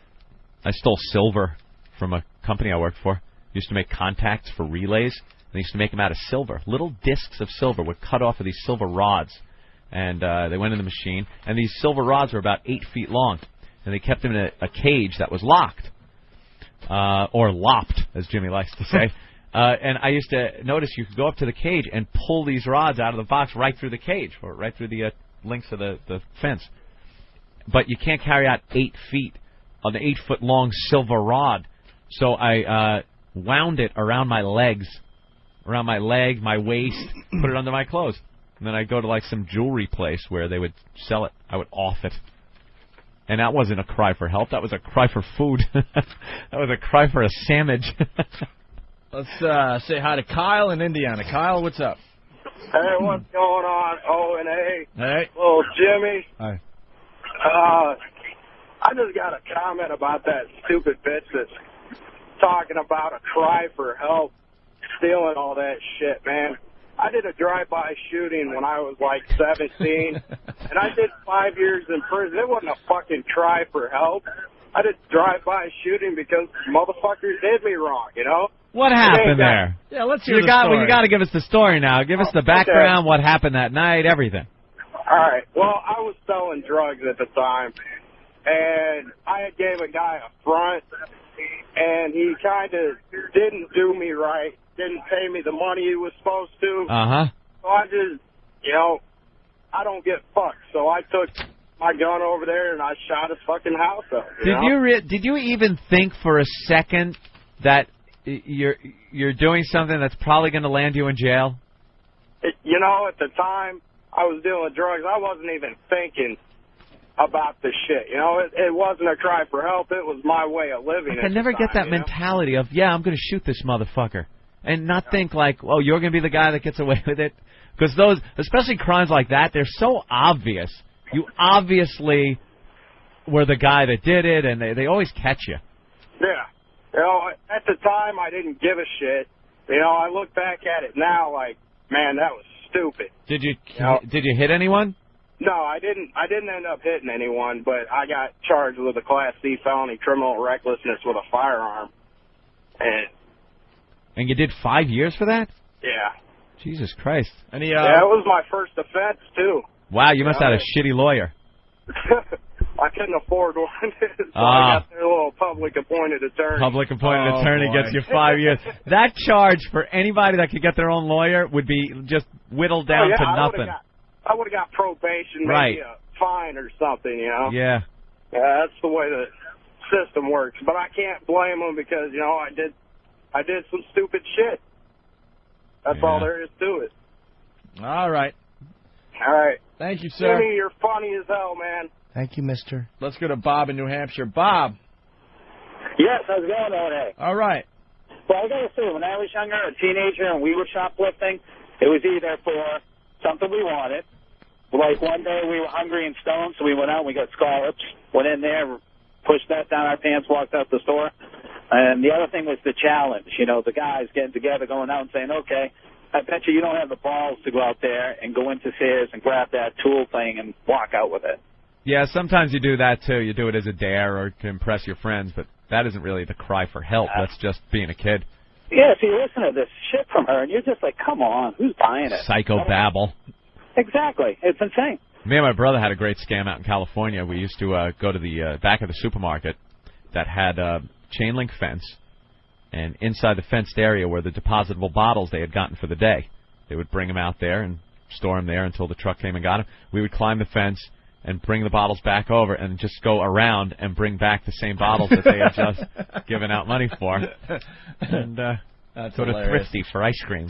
All right, one more. Let's go to Scott in Michigan. Scott, what's up? Hey, what's up, man? I got the best shoplifting story for you. All right. I go to the Pilot truck stop in Indiana about 3-4 times a week, and they all know where I am and stuff, right? Every day I steal about $15-20 worth of food, and they don't even know. I just go in, get what I want, walk over to the Wendy's they have in the truck stop, buy a 5-piece nugget, and just walk out with whatever I want. Like today, I stole 3 bags of cashews, crackers, cheese in a can, and 1 liter of pop, and a bag of chips. And everybody in the truck stop knows me. Yeah, they all talk to me. They all know who I am. I go in there all the time. What a scumbag. That carries on relationships with these people, and he's stealing them. That's not a cry for help. That's you just being hungry. Well, I don't want to spend $20 on snacks. I mean, the cashews are $2 a bag. I get like 3-4 of them. The cheese in the can's $5. What do you just shove the shit in your pockets? No, I just carry it out in my hands. All right. Thank you, Scott. Hey, you guys rule, man. All right, let's go back to the interview with Katie Couric, Anthony, the Runaway Bride, talking about being born-again Christians. I understand, though, speaking of wholesome, mister, that you were kind of wild when you were younger. Is this true? Yes, unfortunately. Tell me why you've gotten that reputation in your youth as being a bit of a party animal. Why I got that reputation? Because it was true. Because you earned it. Yeah, right, because it was true. But about 6 years ago, John became a born-again Christian. Damn, I wasn't listening. She said, how'd you get the reputation? Yeah, Why'd you get the reputation of being crazy, of being a wild animal? He goes, well, because it was true. Oh, really? He had a reputation of being a party animal, and something happened that made him go into, this born-again Christian thing. And that's always the way. So she asks him, and he doesn't answer, and she just laughs with him, and that's it? She is a dumb bitch. This is why she gets paid all that money? I'm so happy they're losing, or they're starting to lose ground. They're just awful. They got engaged last August, 10 months after their first date. They eventually began living together at his place. But in stark contrast to John's younger, wilder days, they decided premarital sex was out of the question. Why was it important for both of you to remain chaste or to not have intimate relations? Sorry, I feel like Dr. Ruth here, but... It was very important to both of us. That happened actually during our first conversation. She was asking me what kind of relationship we would have, and I said the relationship, if you and I ever had one, would be honoring God. And what I mean by that, we'd be pure until marriage. And if people are skeptical, John, about that to you... What do you mean skeptical? Most people didn't ask me that because they knew how I was living my life and how I had changed. The interview with Katie Couric, Anthony, the Runaway Bride, talking about being born-again Christians. I understand, though, speaking of wholesome, mister, that you were kind of wild when you were younger. Is this true? Yes, unfortunately. Tell me why you've gotten that reputation in your youth as being a bit of a party animal. Why I got that reputation? Because it was true. Because you earned it. Yeah, right, because it was true. But about 6 years ago, John became a born-again Christian. Damn, I wasn't listening. She said, how'd you get the reputation? Yeah, Why'd you get the reputation of being crazy, of being a wild animal? He goes, well, because it was true. Oh, really? He had a reputation of being a party animal, and something happened that made him go into, this born-again Christian thing. And that's always the way. So she asks him, and he doesn't answer, and she just laughs with him, and that's it? She is a dumb bitch. This is why she gets paid all that money? I'm so happy they're losing, or they're starting to lose ground. They're just awful. They got engaged last August, 10 months after their first date. They eventually began living together at his place. But in stark contrast to John's younger, wilder days, they decided premarital sex was out of the question. Why was it important for both of you to remain chaste or to not have intimate relations? Sorry, I feel like Dr. Ruth here, but... It was very important to both of us. That happened actually during our first conversation. She was asking me what kind of relationship we would have, and I said the relationship, if you and I ever had one, would be honoring God. And what I mean by that, we'd be pure until marriage. And if people are skeptical, John, about that to you... What do you mean skeptical? Most people didn't ask me that because they knew how I was living my life and how I had changed my life, or how God had changed my life, and knew that wasn't going to be an issue with me, regardless of who I was with. Oh, boy. I am so glad she embarrassed this asshole. Yeah, this guy, to remain pure until marriage, and this way I want to live my life, and we decided. And meanwhile, then she goes out and comes up with this perverted sex story in the back of a van where she's getting fucked by some strange guy and some girl is eating her. Does that speak volumes, sir? Does that tell you that perhaps she does not want to remain chaste? Yeah. That she really would like to get a bone in her? That's why she ran? Nice Mexican peeler slapped across her owl eyes. She's crazy. Unclipped Mexican. Adam. Roman war helmet over those huge peepers. Adam in Ohio. What's up, Adam? Hey, guys. How's it going? Little Jimmy? Hey. What's up? I in high school one time I took a beer truck. It wasn't, because I was hungry for attention or I needed help. It was just because I was really thirsty. You stole a beer truck? Yeah. Me and my brother, we lived above a bar, and the guy was delivering, and we just hopped in and took it. Homecoming weekend, and had a nice little party. How much beer did you get out of it? We had a total of, about 5-6 cases. When the cops showed up, there was still beer in the truck. And, of course, I got charged with underage consumption, and because I was the oldest guy there, so I got charged with contributing to minors and doing all that fun stuff. Did you do any time, or? No, I just got kind of slapped on the wrist and got put on probation. It was just, a little kid stunt, so they really couldn't do anything to me. Yeah, all right. All right, punching out, boys. Thanks. All right. When I was a teenager, I was drunk one time. We wanted some snack food. We didn't have any money. So I was so drunk, I walked into the Krausers, and I stood on line with, 2 bags of chips or Fritos. And then there's a whole store full of people. And as I got close to the register, I just bolted out the door. Oh. With my snack food. He just ran. You should have thrown a fire extinguisher at his face. That works. Slows him down. I was a faggoty criminal. I will run with these chips and you won't catch me. Guys, we got some white-collar crime. Oh. Eric in Colorado. Morning, boys. Morning, Eric. Gee, to think my cry for help, I embezzled $100,000 from a bank. Okay. Really? I worked as a security guard in a bank, and I needed some money to pay some bills, and I embezzled about $100,000. They only proved 15,000 of it. They could not prove that I did the rest because I had basically squirreled it away. What's your last name? And where's the money hidden? Yeah, where is it? The money's gone now. I've spent the money. You did? I spent it. That was 15 years ago. I did 5 years in a federal penitentiary for embezzlement. Actually, they reduced the charge because of the amount, because they could only prove 15,000. They reduced the charge to bank larceny. Dude, you did 5 years for $100,000? 15,000. 15,000. Yeah, but but what you got out of it was $100,000. Yeah. You cashed in 5 years of your life for $100,000. I didn't even cash it in. What it was is I have a felony record. I did 6 months on what they call a house arrest. I did 3 months on work release from the federal prison, and the rest of it was supervised probation. So I was actually, for basically 4.5 years at the time, I was actually still on the street. I was able to work and whatnot, but I got the record for it. They could never prove the a little much money. for $100,000. I know, man. Opie and Anthony make that in a week. Yeah, but I'll tell you something. The worst part is the way I got the majority or a good portion of the money, the banking system to this day has still not improved that security, and a security guard could still do it. How's that? Why don't you say it? We're not bankers. Well, at the time, the job that I had, I helped balance the ATM machine. So what he would do is take a fraction of each penny that was deposited and put it in an account and slowly, like Superman. What was happening was Superman when somebody would deposit an envelope with just cash in it, I would just take the envelope full of cash, slip it down the front of my pants, and because nobody was watching what I was doing. The head teller would hand me the envelopes. I would count the envelopes, write the count on the balance sheet.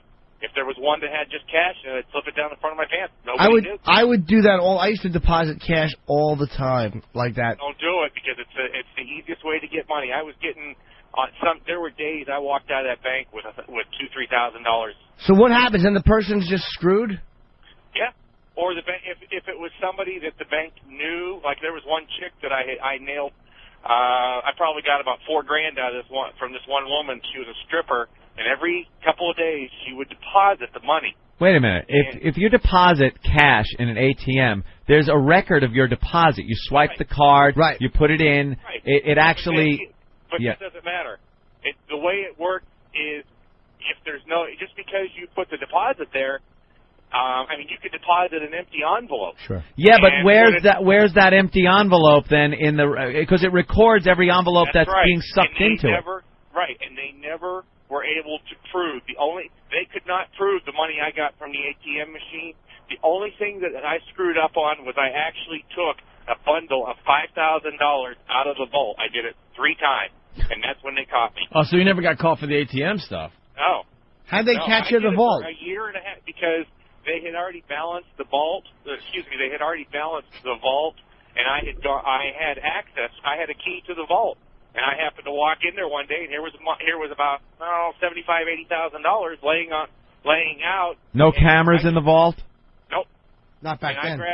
I just grabbed a bundle of $5,000 in hundreds, flipped it into my pocket, walked out, closed the door to the vault, and they never figured it out until about a week and a half later when all of the money had gotten transferred to the main branch downtown, and they were counting it, and they said, wait a minute, there's 15,000 missing, and when they started investigating it, there was they looked at all the people who had keys to the vault, and there was 6 of us.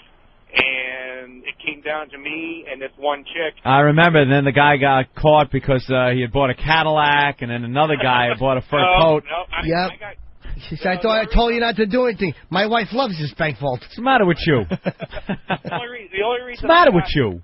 The only reason I got caught is I slipped up, and all the money I had been taking, I was not putting in bank accounts. I was just, hiding it someplace where nobody would find it, only I knew about, and I screwed up, and part of the $5,000 I used to pay a bill with. Oops. And that's how they caught me. What do you do? They can only prove it. Only prove 15. What do you do now, Eric? I'm a long-haul truck driver. And here's the worst part about security in the United States. I have full customs security access to various ports across the United States. The company that I work for, we haul military freight. And but he's I'm a convicted felon. There you Does that go. tell you how great our security is? Ouch. But of course my company, my employer, and I've talked about this, and they have just absolute and complete faith in me because they know that I would never do it again.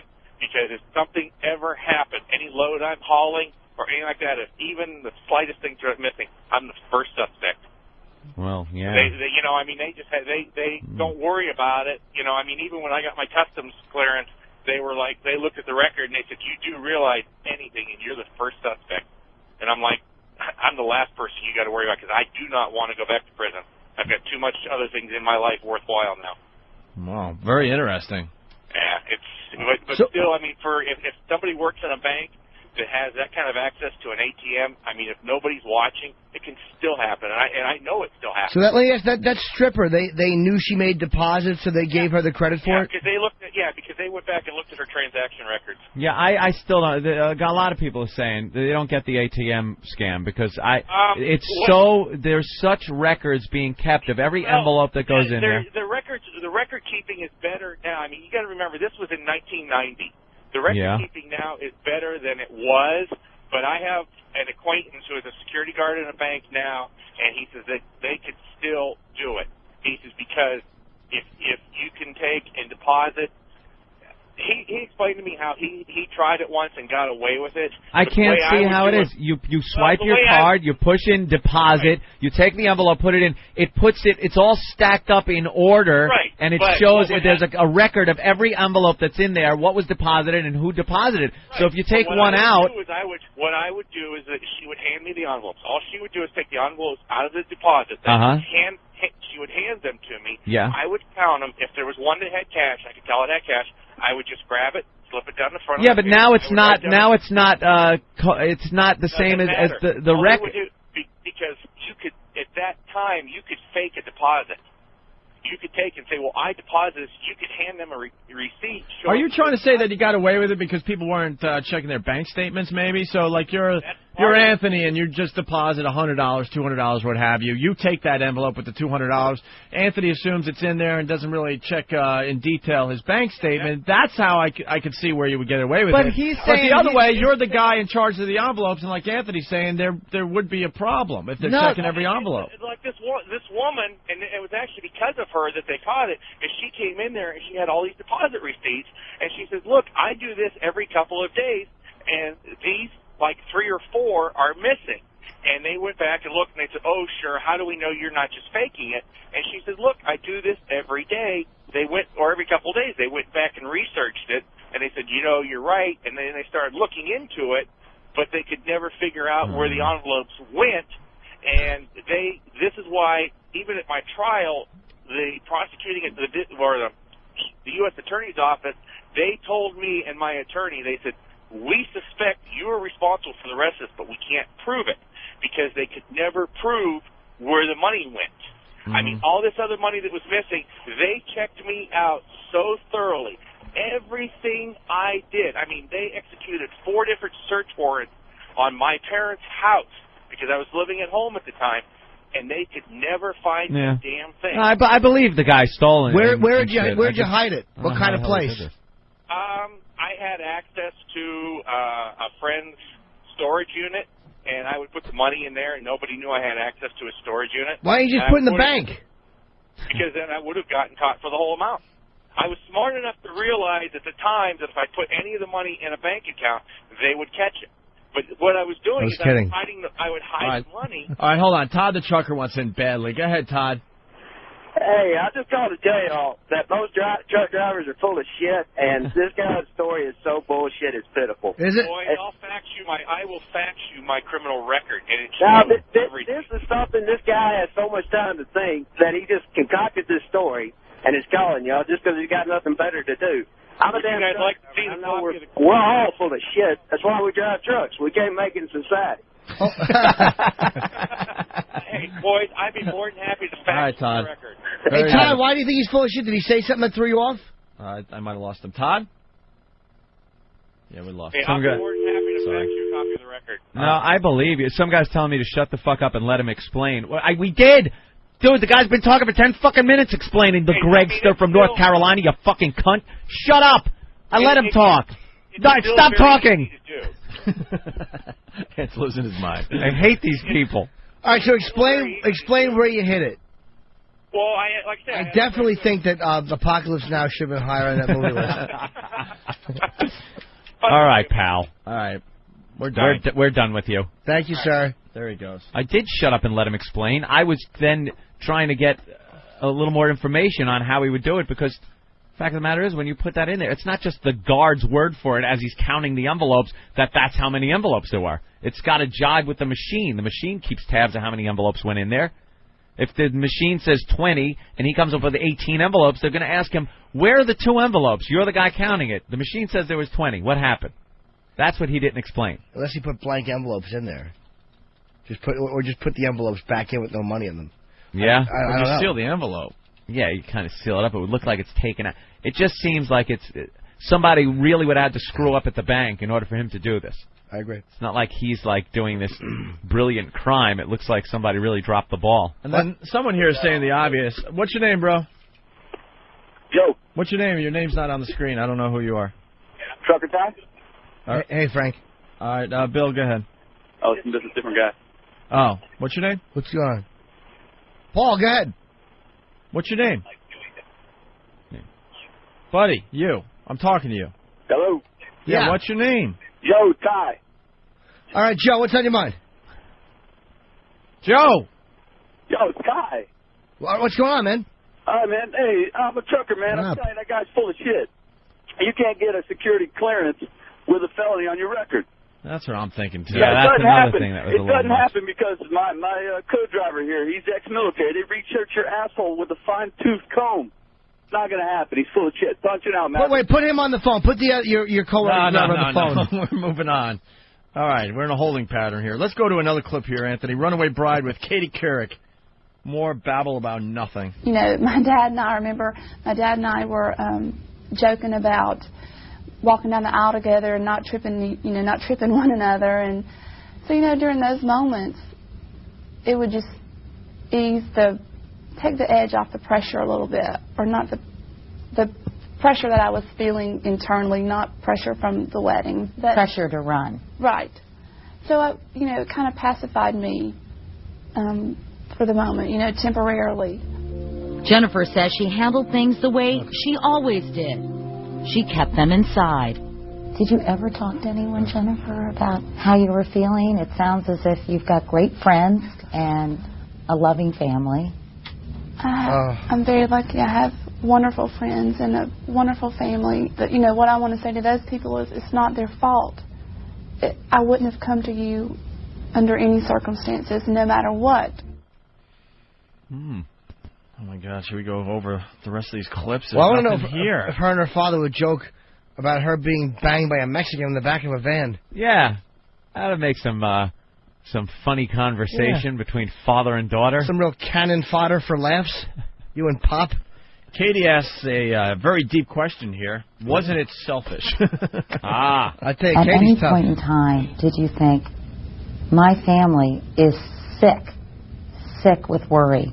My fiancé is probably so undone by this I think some people feel that this was extraordinarily selfish of you to not consider how devastating this was to put your poor mom and dad and step-parents through this.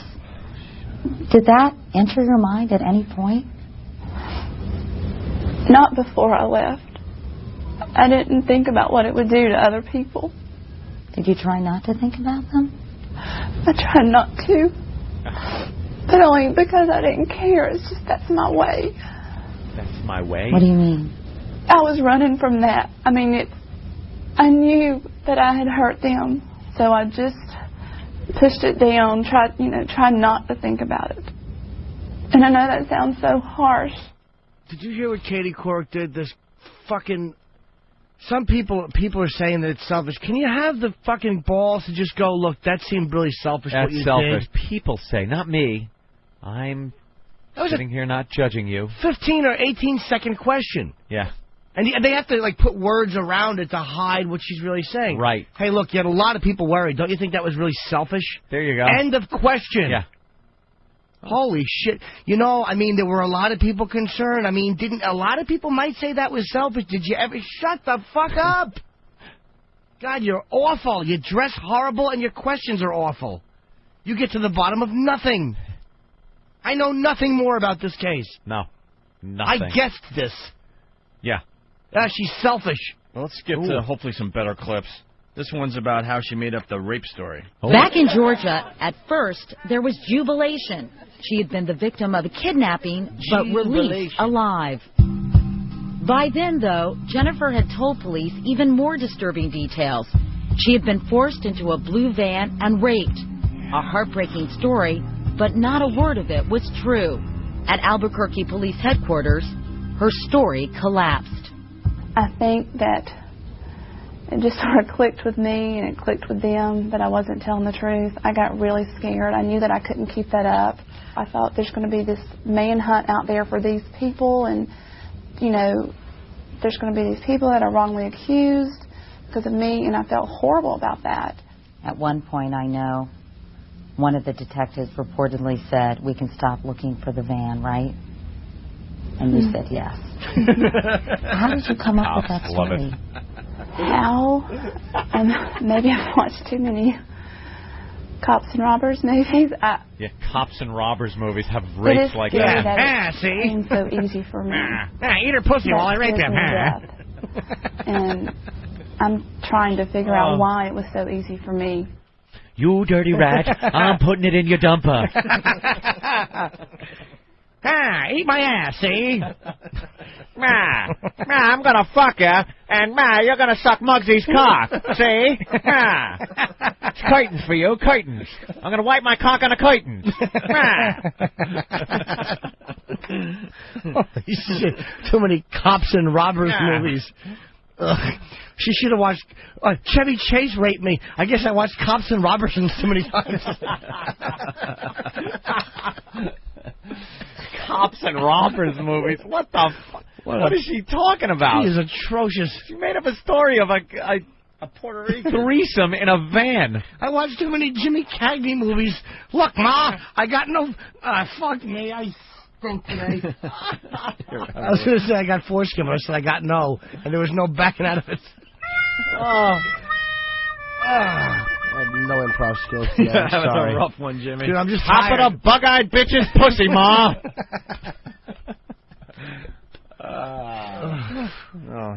Here's another great clip. They had been reunited a few days after she got home. And I wanted to say so much, but I couldn't say anything at all. I don't think I did say anything to him. We just hugged one another. I was crying. He said, "Are you okay?" We prayed. Said, "No, but I will be." No, man. No. I'm pretty fucking far from okay. No, but I will be.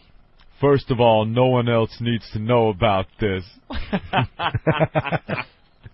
Tells her a little story of the gimp. He was raped. He had a ball in his mouth. I will kill you, motherfucker. Cops and robbers. Cops and robbers movies. She's awful. I guess the question everyone wants to know the answer to is a very simple one. Why? Why? Wow. Honestly, I wish I could give you and everybody else that answer. Because I know that they want to hear that, and they deserve to hear that. I don't know. But I honestly... Well, Bug-Eye, I'll put your words up here for don't everyone to know. see. I don't know. The question that so many people want the answer to, how about this, fucking reporter? Yeah. Why'd you do it? Why'd you do it? Stop softening and trying to soothe. Everybody, not me. I'm sitting here, and not me, but the people, they all want to know. Yeah, why'd you do it? Why did you do this? I don't know. She does know. She's still a lying sack of shit. I swear to God, I hope this bitch goes to jail, especially for lying to cops on a police report. No, I think it's not going to happen, right? No, you're right. It won't happen. They said she's got to pay $15,000, something like that, for the search charges. And meanwhile, she's getting $500,000 for a movie deal. How? By the way, isn't there some kind of a law against profiting from a crime? Can she not be charged with a crime? How is she getting paid for this shit? That's true. Because it's not really being charged for a crime. I don't care that the news picked up on it. That's the news' problem. But she lies to the cops, files a false police report, and she's getting $500,000. This country stinks. There it is. Black people do have a point when they bitch. Look, this fucking Aruba chick, it's horrible, and I feel terrible. She's on the news every day because she's a pretty white blonde chick. Yeah. This chick does this, and the whole country is concerned. Where is she? Now she's a victim. Criminal bitch. Because they thought she was pretty because they had an old photo of her before she got all bug-eyed. You know, and then realized they made a mistake. Two black guys, teens, were shot dead in St. Thomas, I think it was. Maybe. Island might be wrong. When? Same area. A couple of, about a week and a half ago. And they're trying to find the killers, but no sign. No one really cares. Keith Robinson had a really funny joke about when Jessica Lynch was in Iraq and she was missing and everything, about how she just fucking booted Shoshana. What was that girl's name? The black the black girl. Yeah, I can't remember just her name. Just kicked her. I want to say Shoshana Johnson. Someone else might know. Just kicked her out of the fucking news. Oh, totally. God damn it, there's a point to that. You know what it is, though? It's demographics. Yeah. You gotta look. The majority of this country is white people. Still is. Maybe that'll change in the future. So when maybe human beings are, you're more concerned with people that are more like you than you are with people that aren't. It's basic human nature. Blonde hair and blue eyes, right? That's right. Why can't we? That's just the way it is. And that's why it gets more attention. And I know the human instinct part of it, but the news, again, I'll agree with you, but let's say stop putting that fucking asterisk like you're unbiased and you're just reporting things as they are. Yeah. You know, you're not doing that. You can't have both ways. You know, because you're right, it's going to create, they're trying to do this whole thing, and it's going to create a mongrel class of people. Malada. Ask them if they want to help save this country from the onslaught of integration. You know, the system is they want to throw white children and colored children into the melting pot of integration, out of which will come a conglomerated, mulatto, mongrel class of people.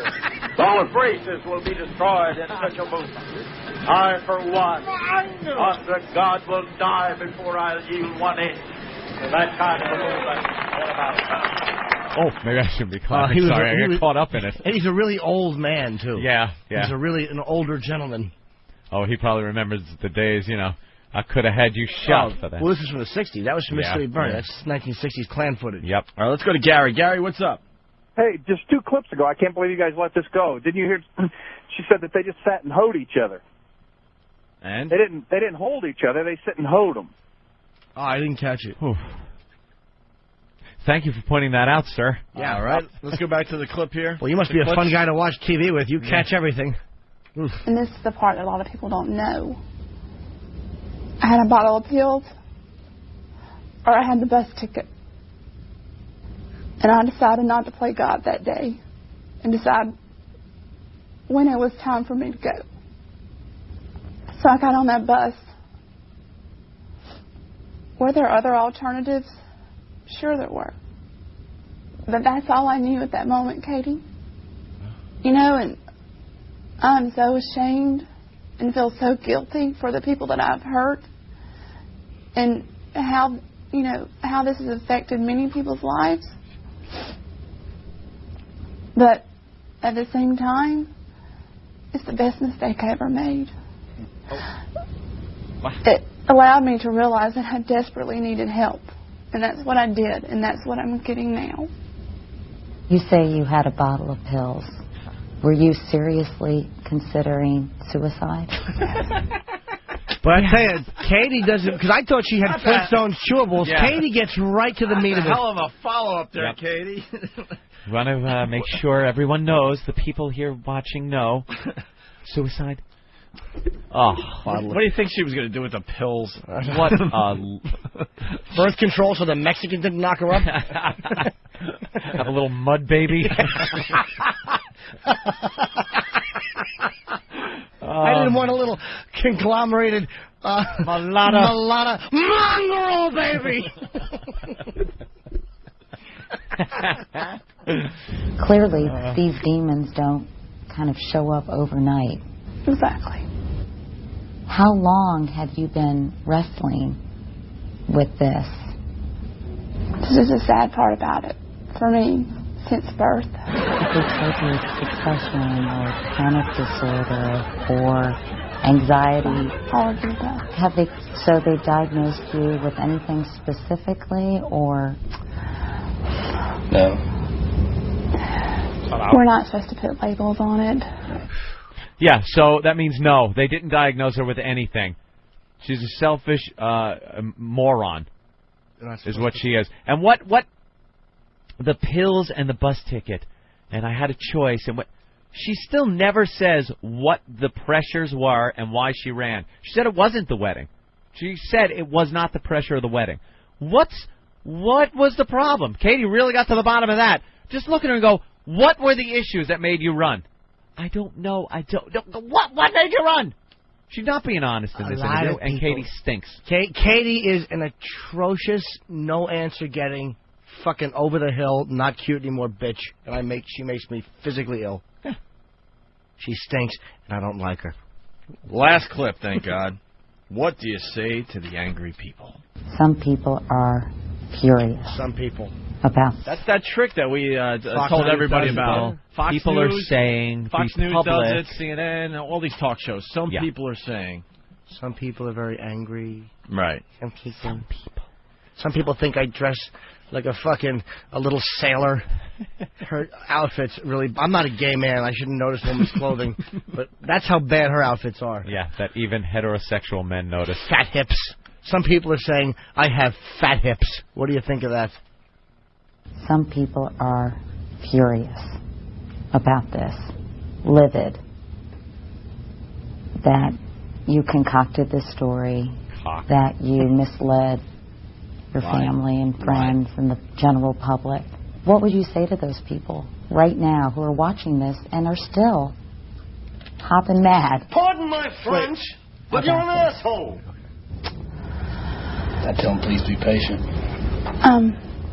I've got to, first of all, learn to be happy with myself so that I can have confidence that others will be happy with me. What? And that's a work in progress. Where did this, on clip 16 that we just played, where did it start? What was the time code where it started? Oh, it's like 42 seconds. How long? I think her question was over 20 seconds. Yeah. I think that fucking middle-aged, fat-hipped abomination took over 20 seconds to say, what do you say to people that are furious at this? Yeah. Yeah. She is terrible. You know what I want to do to her? I want to hold her down, and I want to bite her hips where they're fat through her awful mom dress. Where she's got that secretary spread going. And I'm sure all the people in the hallway are going, way to go, Katie. Yeah, home run, Katie. You did a bang-up you job on knocked this. that one out of the park, Katie. Unbelievable, Great. Katie. Yeah, this is a biggie. She's a real twat on wheels, apparently. She stinks. And by the way, you know what else stinks, if I could throw this in? Playboy magazine is an irrelevant rag. What happened with Playboy? What's her name? Joanna Krupa, who's this gorgeous bikini model on the front. And look at the front of that. Do you notice through the front of the bikini, it looks like there is a knuckle in the bottom of those bikinis? Yeah. She obviously has a vag that is to die for. Right. Amazing. But you wouldn't know it from reading the inside of Playboy. No. Nothing that resembles a pussy in her nude photos. Stop it. Nothing. It's a bunch of breast shots. It's this magazine, it's fucking not 1940, but they do have a spread called Men in Blanco, which is 6 pages of men wearing white suit jackets. This magazine is shit. Well, the problem Men in Blanco. The problem is they get some of these celebrities that don't want to go all the way with their nudity. That still doesn't explain Men in Blanco. Exactly. How about this? You don't want to go all the way with your nudity? You don't get $1 million, whore. That's a little fashion article. Men in Blanco. I don't want to see that unless Blanco is an 18-year-old girl from Mexico. Exactly. That's all I want to see. Yeah, sure. Why do they have to show, and look, this is what makes me so sick about Playboy. They show this fat knuckle, and when you open the front page, they have the contents, cover story, the part of the photo they show in cover story, look at that. Knuckle. The bottom of the bikini where that little bulging knuckle is winking. It tasks me. Look at it. It looks like if you turn it sideways, it looks like Hitchcock's profile. In her bikini bottoms. How wonderful is that? Yeah. They focus on that because they know it's a point of interest. And you're not getting any when you go There to is, you wouldn't know she could be a tranny, from your lips to God's ears, in this thing, and you wouldn't know it because nothing that resembles a pussy is being shown. Playboy blows. I got to go to the phones. We got to take our beating today. Ryan, go ahead. Hey, I just cannot believe that you give that fucking whore any airtime. The way that she's playing herself as the victim, please.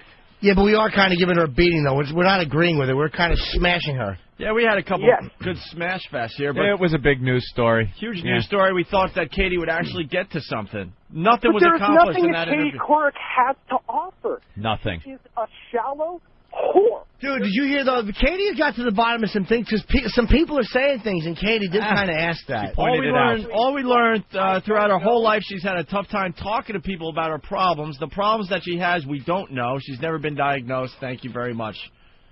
That's it. What?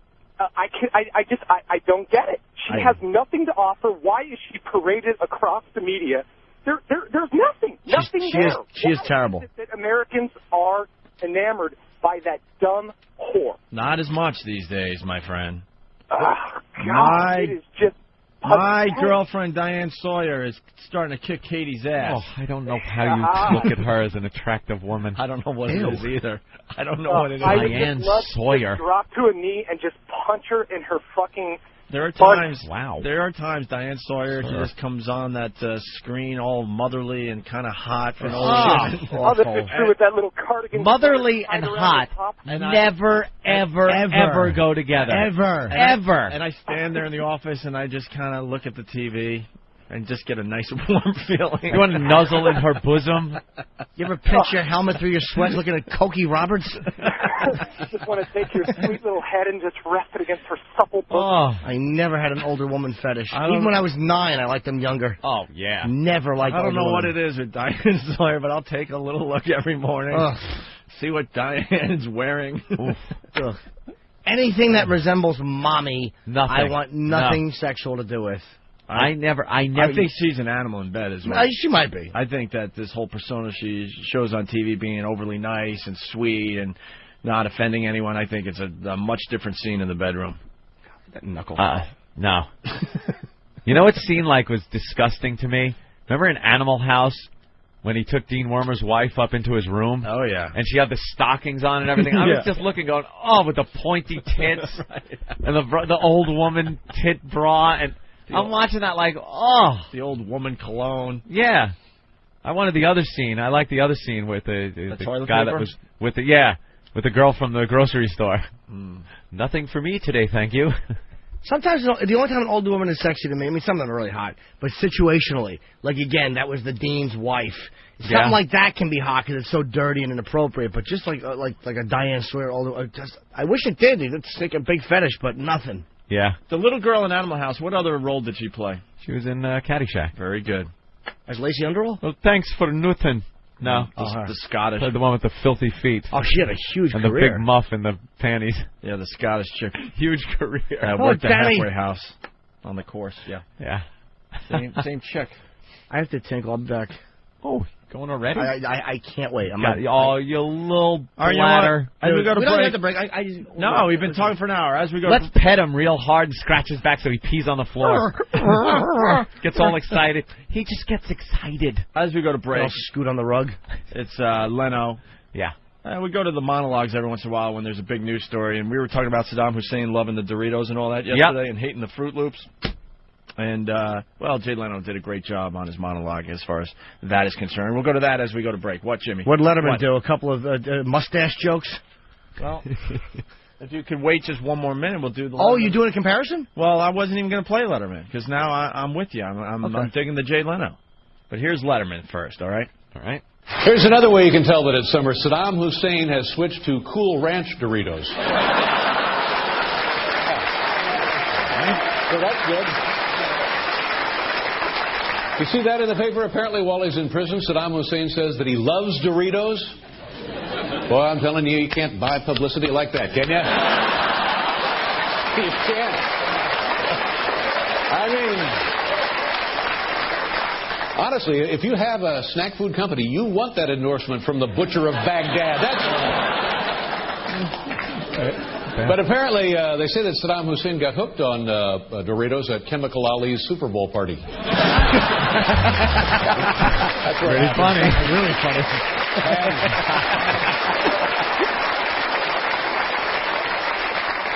Also, Saddam Hussein told his guards that he misses Ronald Reagan, that he doesn't like George W. Bush, and he misses Ronald Reagan. Well, good news, Saddam. You'll be seeing him soon.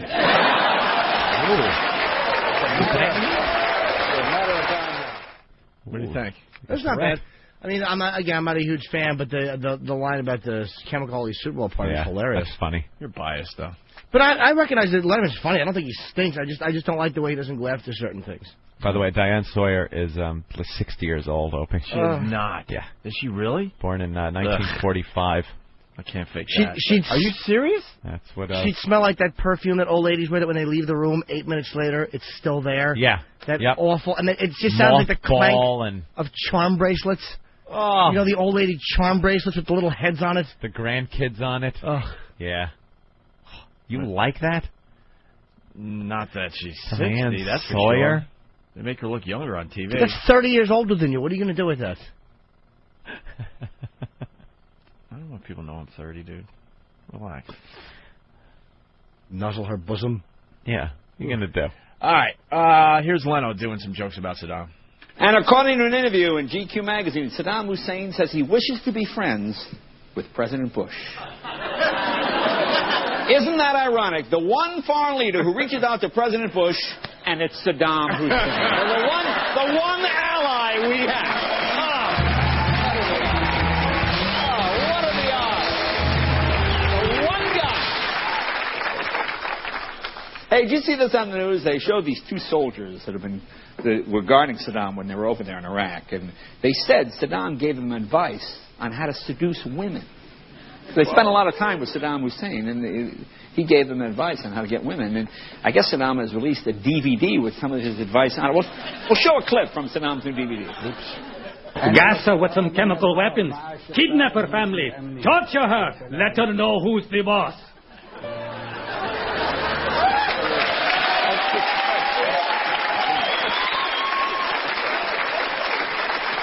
So far, Letterman's winning. Although I do like the fact that he mentioned gas and torture. I respect that. And according to the same GQ article, Saddam Hussein says he is 100% certain that he will one day return to power. You know, kind of like the Clintons. You know, same. Got to give it to Letterman on this subject. Well, Letterman had one really great joke, and I just like the fact that Letterman mentioned the torture. And why? That's nice. Who decided to keep the visual in there? Yeah. Whose call was that, Hawk? Let's get to the bottom of this right now on the air. All right, Dirk, get us out of here. Look at my boobies when you talk to me, buddy. I'm in the mood for bosom. The Opie and Anthony Show brings you the greatest radio promotion ever invented. Wow. Whip 'em Out Wednesday. Let me see those boobies. Get your official Opie and Anthony Wow bumper sticker. Just fill out the form on opieandanthony.com or send a self-addressed stamped envelope to the Opie and Anthony Show. Attention Wow stickers. 111 West 57th Street, 5th floor, New York, New York, 10019. God damn it, what nice hits.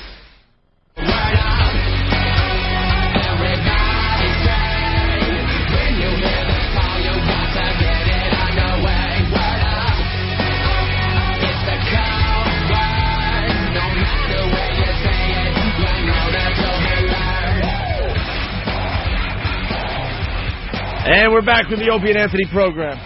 Thanks for checking us out today. Hope you had fun listening on a fine Whip 'em Out Wednesday here in New York City and the surrounding areas. Yeah. I'm sure it's raining somewhere, so sorry to you. That's worry. That's our weather. It's raining somewhere. Did we do everything we wanted to do today? We did the rally.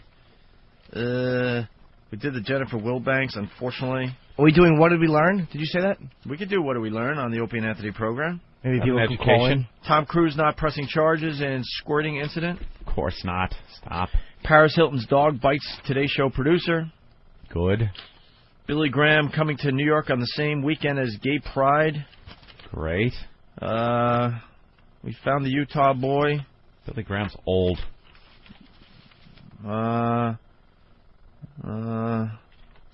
Leo DiCaprio, that's right, he got a bottle thrown at him at L.A. premiere or party or something. Yeah, he was at some party and some uninvited girl was there, and I guess she had a problem with him and threw a bottle. Can I see that again? Sorry. At his head. Yeah. At the side of his head.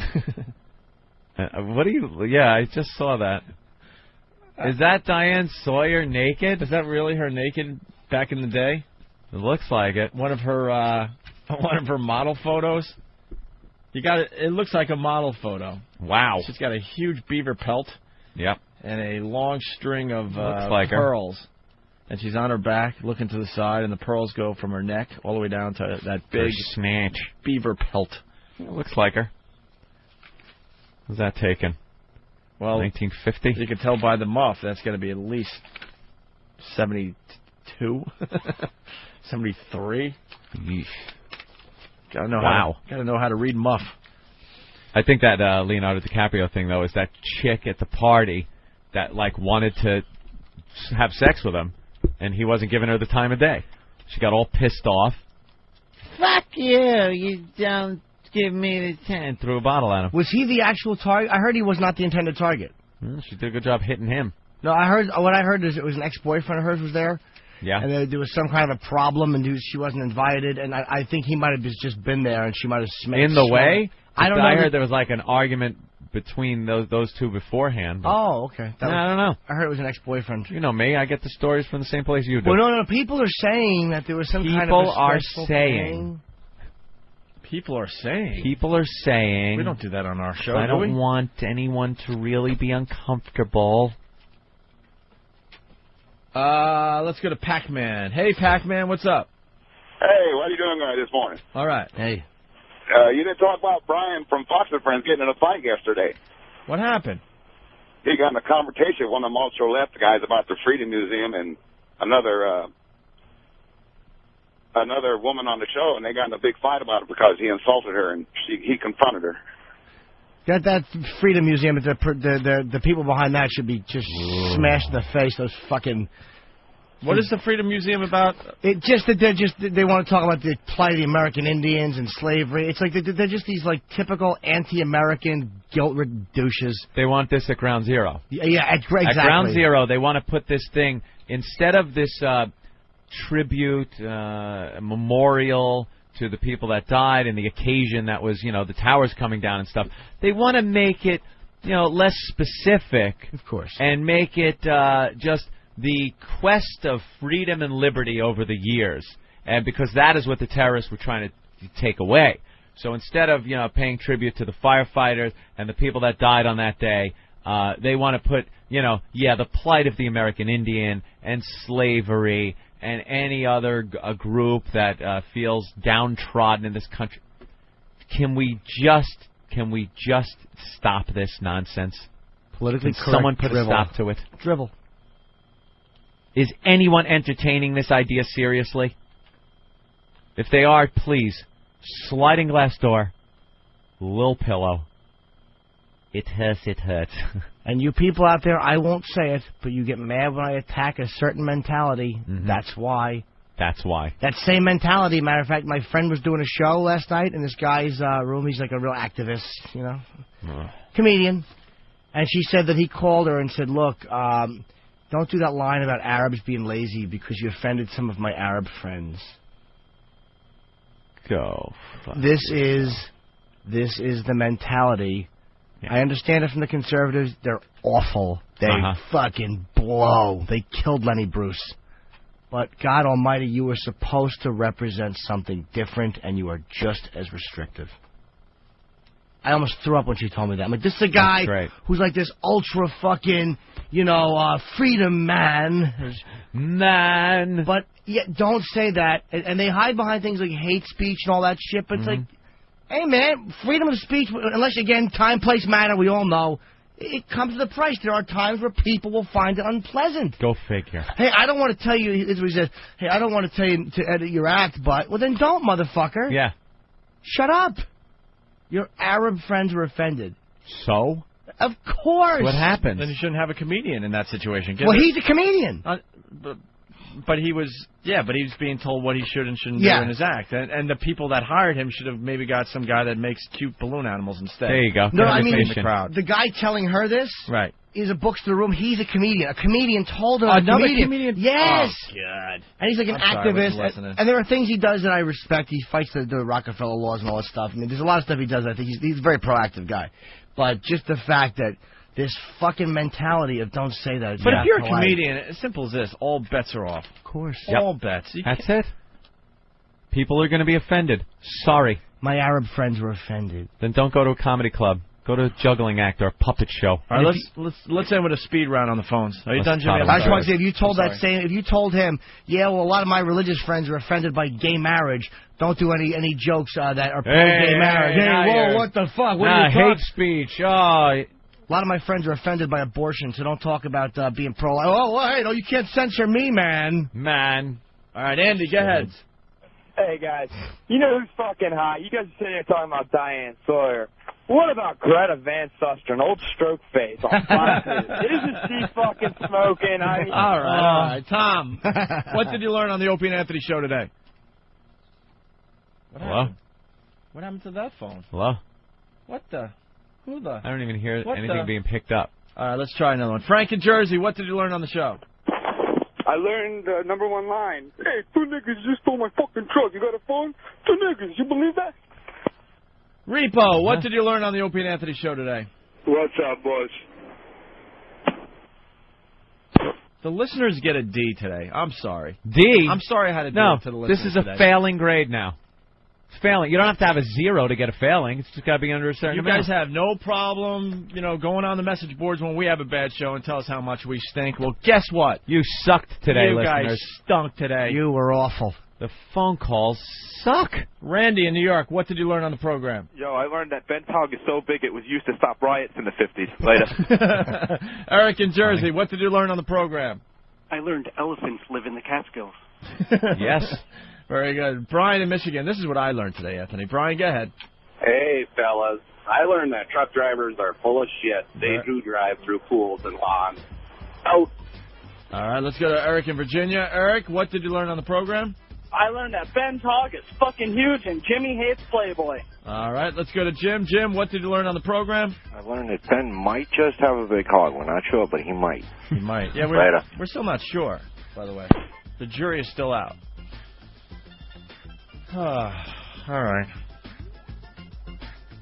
Oh, it is raining in Boston today. Sorry, Boston. They're the ones that get the apology, the weather apology? Yeah. Today I learned that Ben's hog is so big that Stern invented it.